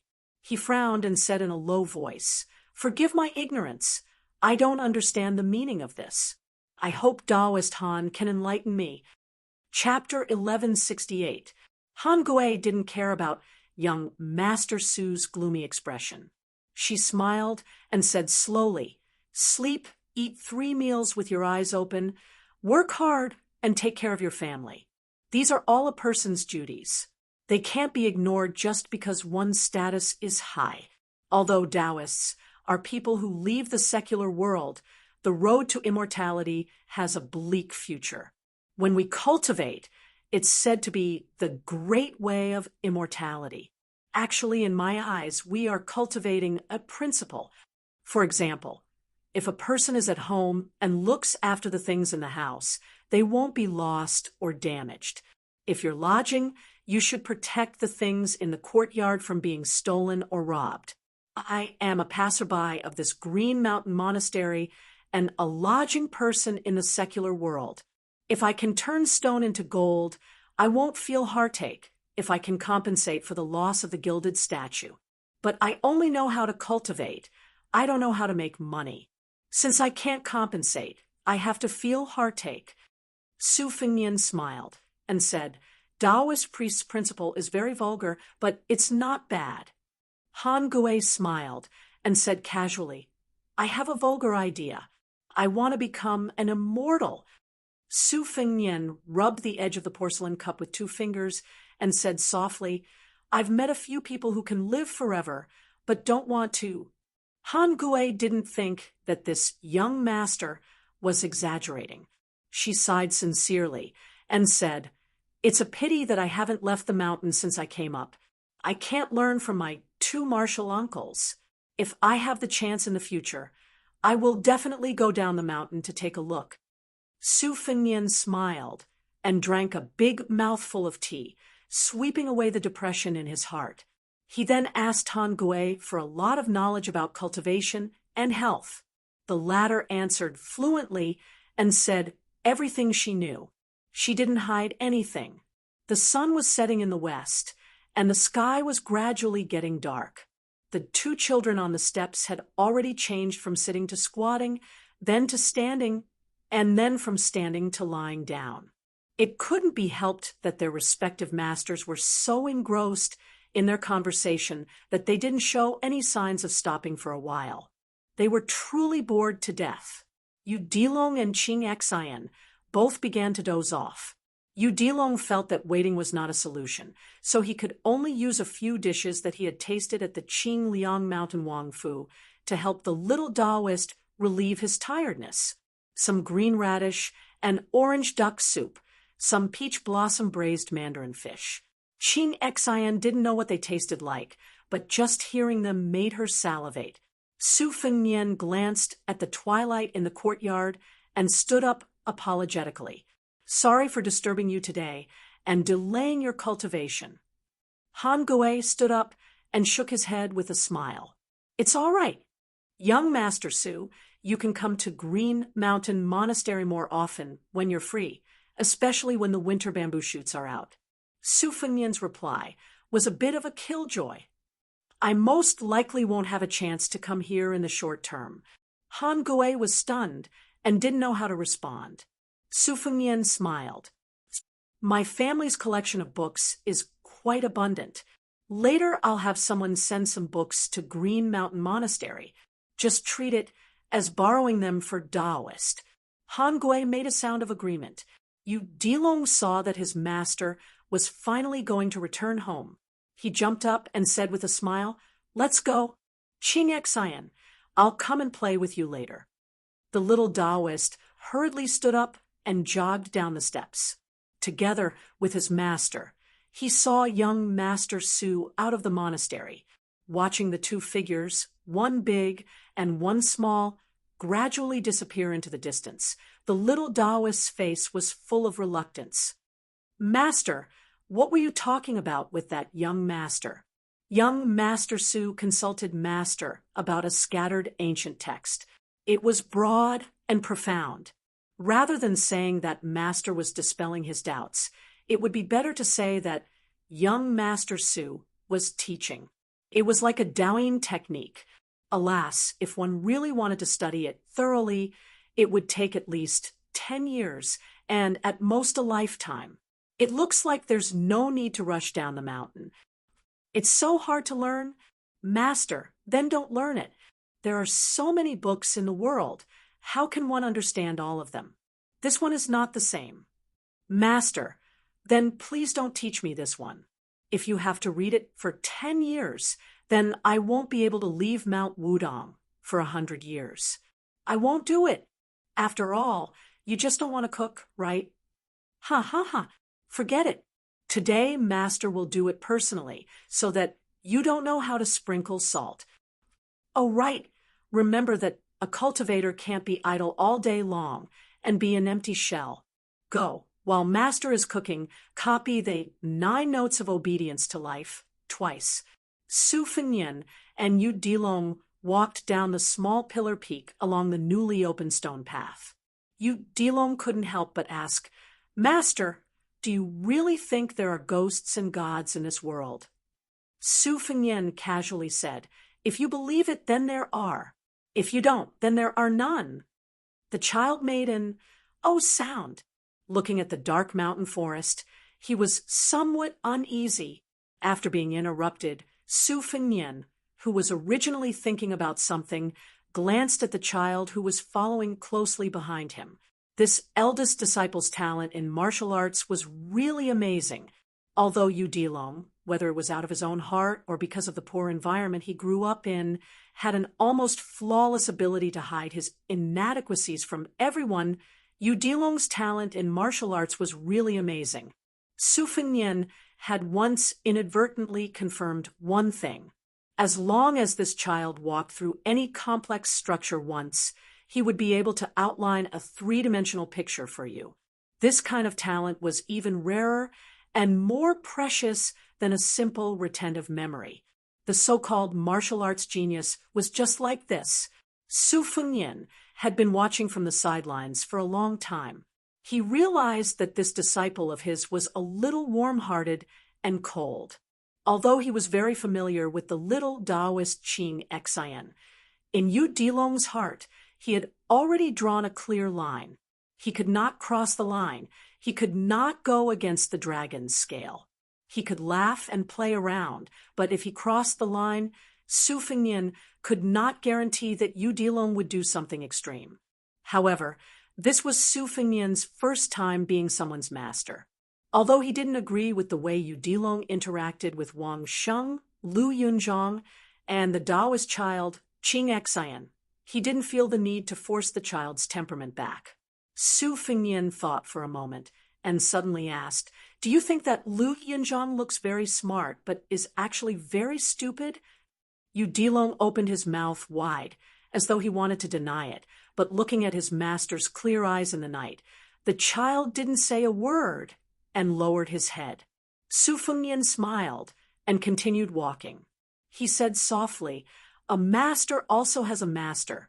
Let me tell you a story that my master told. It's about his learning experience." Yu Dilong looked up at his master's back and bit his lips. Su Fengnian slowly said, "There's an allusion to the empty city strategy. It says that when 2 countries fought, one side's superior commander was scared off by the other side's empty city. After layers of embellishment, the former was reduced to a joke, while the latter was revered as an immortal. When my master read this when he was young, he also yearned for the latter's strategy. When my master read this allusion again when he was young, he was puzzled. It was only an empty city. If he was the latter, he could have sent a small number of troops to act as suicide soldiers to investigate the situation inside the city. Since he could think of this, why couldn't the future great Feng Emperor, who would usurp the throne in the future, understand? Therefore, my master had huge doubts about this illusion. He began to flip through many official and unofficial histories. He finally discovered the truth. The situation the latter was in at that time was that once he defeated the former and destroyed the enemy country, he would have achieved irreversible merit. His merit would be so great that it would shock the emperor to the extreme. He could only retire at home and retire for the rest of his life. After my master finished telling me this story, he told me that there are 3 realms in studying. It's the same for judging people. Yu Dilong blurted out. Master, I think that if the story is true, then the former is also very smart. The empty fort stratagem in itself is not clever. What is clever is that he used this stratagem to scare off the enemy. Both of them had a way out, and by the way, he won the respect of the future generations. Su Fengnian nodded and said, "That's what I told Master back then." Yu Dilong scratched his head. Su Fengnian smiled and squinted his eyes. He said, "But Master immediately slapped me on the head with a duster and scolded me, being smart is superfluous and not beneficial. I used to feel wronged. Is it wrong to think that I'm smart?" Su Fengnian, with a gentle expression, continued, "Smart people should use their intelligence in the right place. Life between heaven and earth should be beneficial to the world. Even if you don't have the heart or the ability, you shouldn't bully others." Yu Dilong said softly, "Master, don't worry. Even if I learn profound martial arts, as long as people don't bully me, I will never bully others." Su Fengnian exhaled and said, "You need to have many friends, but not brothers. If you meet someone who can be your brother in the future, you must treat them sincerely. Master didn't do a good job. I hope you can do a better job in the future." Yu Dilong seemed to understand, but he still nodded. Chapter 1169. Wudong had several incense-worshipping paths in and out of the mountains. After leaving Shaozhu Peak, Su Fengnian and Yu Dilong were on their way to the main peak. At the deep ravine of Leigong Stream, they coincidentally met an acquaintance. The old Shinran Qinyao was leading a pair of master and servant up the northern divine path. Su Fengnian went up to ask and found out that the 2 foreigners admired Wudong's prosperity. After entering the mountain, they lingered and forgot to return. The further they went, the more remote they became. Fortunately, they met Qinyao. On the way out, the old Shinran and the middle-aged Confucian scholar talked happily. Fortunately, it was the 15th night of the full moon. Under the clear moonlight, the night road was not too bad. Su Fengnian was not in a hurry to return to the elephant washing pond. Together with Qinyao, he sent the pair of master and servant to the one-track, minded divine path. The Confucian scholar obviously did not know that Qinyao was the Jinren of Wudong Mountain. He only thought that Qinyao was an old Taoist from a poor Taoist temple. But seeing that this old Taoist was not ordinary, the Confucian scholar, who claimed to be from a Gongnam-do family, treated him with respect. With Su Fengnian's discerning eyes, he immediately saw through the clues. The scholar's clothes were simple, and the young man carrying a book did not show off his wealth and arrogance. But the jade pendant hanging from the young man's waist was not ordinary. It was in the shape of a reclining deer turning its head, outlined by a yin line, vivid and lifelike. It was truly a rare item that had been passed down for thousands of years. As for the bamboo bookcase, it was also shiny. It was obviously an item passed down from generation to generation. The so-called foundation of a rich and powerful family was reflected in these gentle details. Along the way, the middle-aged Confucian scholar asked Qin Yao about scriptures such as Dao Shu Qi Xinjiang and Zhuo Dong Xinjing Massage Daoyin Formula. Su Fengnian could see that although these scriptures were introductory Taoist classics, they were orthodox and mellow. They had been approved by the Taoist immortals of various dynasties and had detailed annotations. They were especially suitable for people who were busy with work to take a break from work. After Qin Yao sent the master and servant to the main road, the two sides happily parted. The old Qinren stood side by side, with Su Fengnian watching the Jiangnan Confucian scholar who had traveled thousands of miles to Beiliang leave. He laughed softly and said, "Did Prince see anything?" Su Fengnian nodded and smiled. It should be the Deer Song family of Gangnam-do. The accent matches, and the family history revealed by the words is also similar. Although the Song family is at the bottom of the 10 wealthy families of the spring and autumn period, a starving camel is still bigger than a horse. Furthermore, because the family's foundation is located north of the Guangling River, and they have long been attached to the imperial court, they are not deeply involved with the other families. Now, in Liang, they are considered a first-class noble Chinese family. Back then, the Song family of the capital had 2 teachers. Before they became famous, they had no choice but to use the banner of a distant branch of the Deer Song family to gain a firm foothold in Taiyuan City. I heard that the Deer Song family has a lot of complaints about the Song family that burned the bridge after crossing the river. Qin Yao twirled his beard and smiled. If I am not wrong, this person should be the youngest son of Deer Song Yeping, Song Dongming. Legend has it that before this child was born, an auspicious white deer rushed into the mansion, and Song Dongming was born. Su Fengnian did not expect Song Dongming to come to Beiliang personally. He frowned and said, "This person is one of the hidden ministers that someone in the imperial court has taken a fancy to." On the surface, after he lost to Yin Maochun in the spring of Yonghui, he has devoted himself to the mountains and rivers for many years, but in reality, he has been hibernating and accumulating power. Powerful families like the Song family have always liked to speculate everywhere. However, to put such an important person like Song Dongming in Beiliang seems to be too risky. Qin Yao shook his head and turned to look at Su Fengnian face to face. He asked, "Your Highness, do you think that once Beimang invades the south, Beiliang will lose more than win?" Su Fengnian did not hide anything. He said calmly, "If the Empress of Beimang only uses half of the country's power and the southern dynasty's army to invade the south, I have full confidence that I can defend Beiliang's border.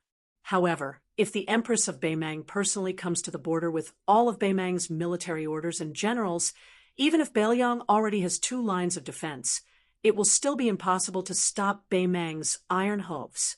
To be honest, if it were not for Qin Jibao being conferred the title of King of Western Shu, allowing the Su family of Beiliang to build Western Shu and Nanjiao into the 3rd line of defense, we still have the confidence to stop Beimang from invading the south. According to my master, Li Yishan's plan, Beiliang's 200,000 border soldiers, Yuliang and Nanjiao, and finally Liuzhou's western regions and Western Shu's Nanjiao would be enough to hold Beimang's million-strong army. However, the imperial court used Prince Zhao Kai to go to the western regions with a vase and Qin Jibao to be conferred the title of king, to become a vassal, disrupting the situation that Beiliang painstakingly built up. Otherwise, with Shu's Nanjiao and Nanjiao's thousands of li of depth, even if they lost the border, they could still attack and defend. Not to mention 5 years. Even if Beimang was given 10 years, they still wouldn't be able to enter the central plains.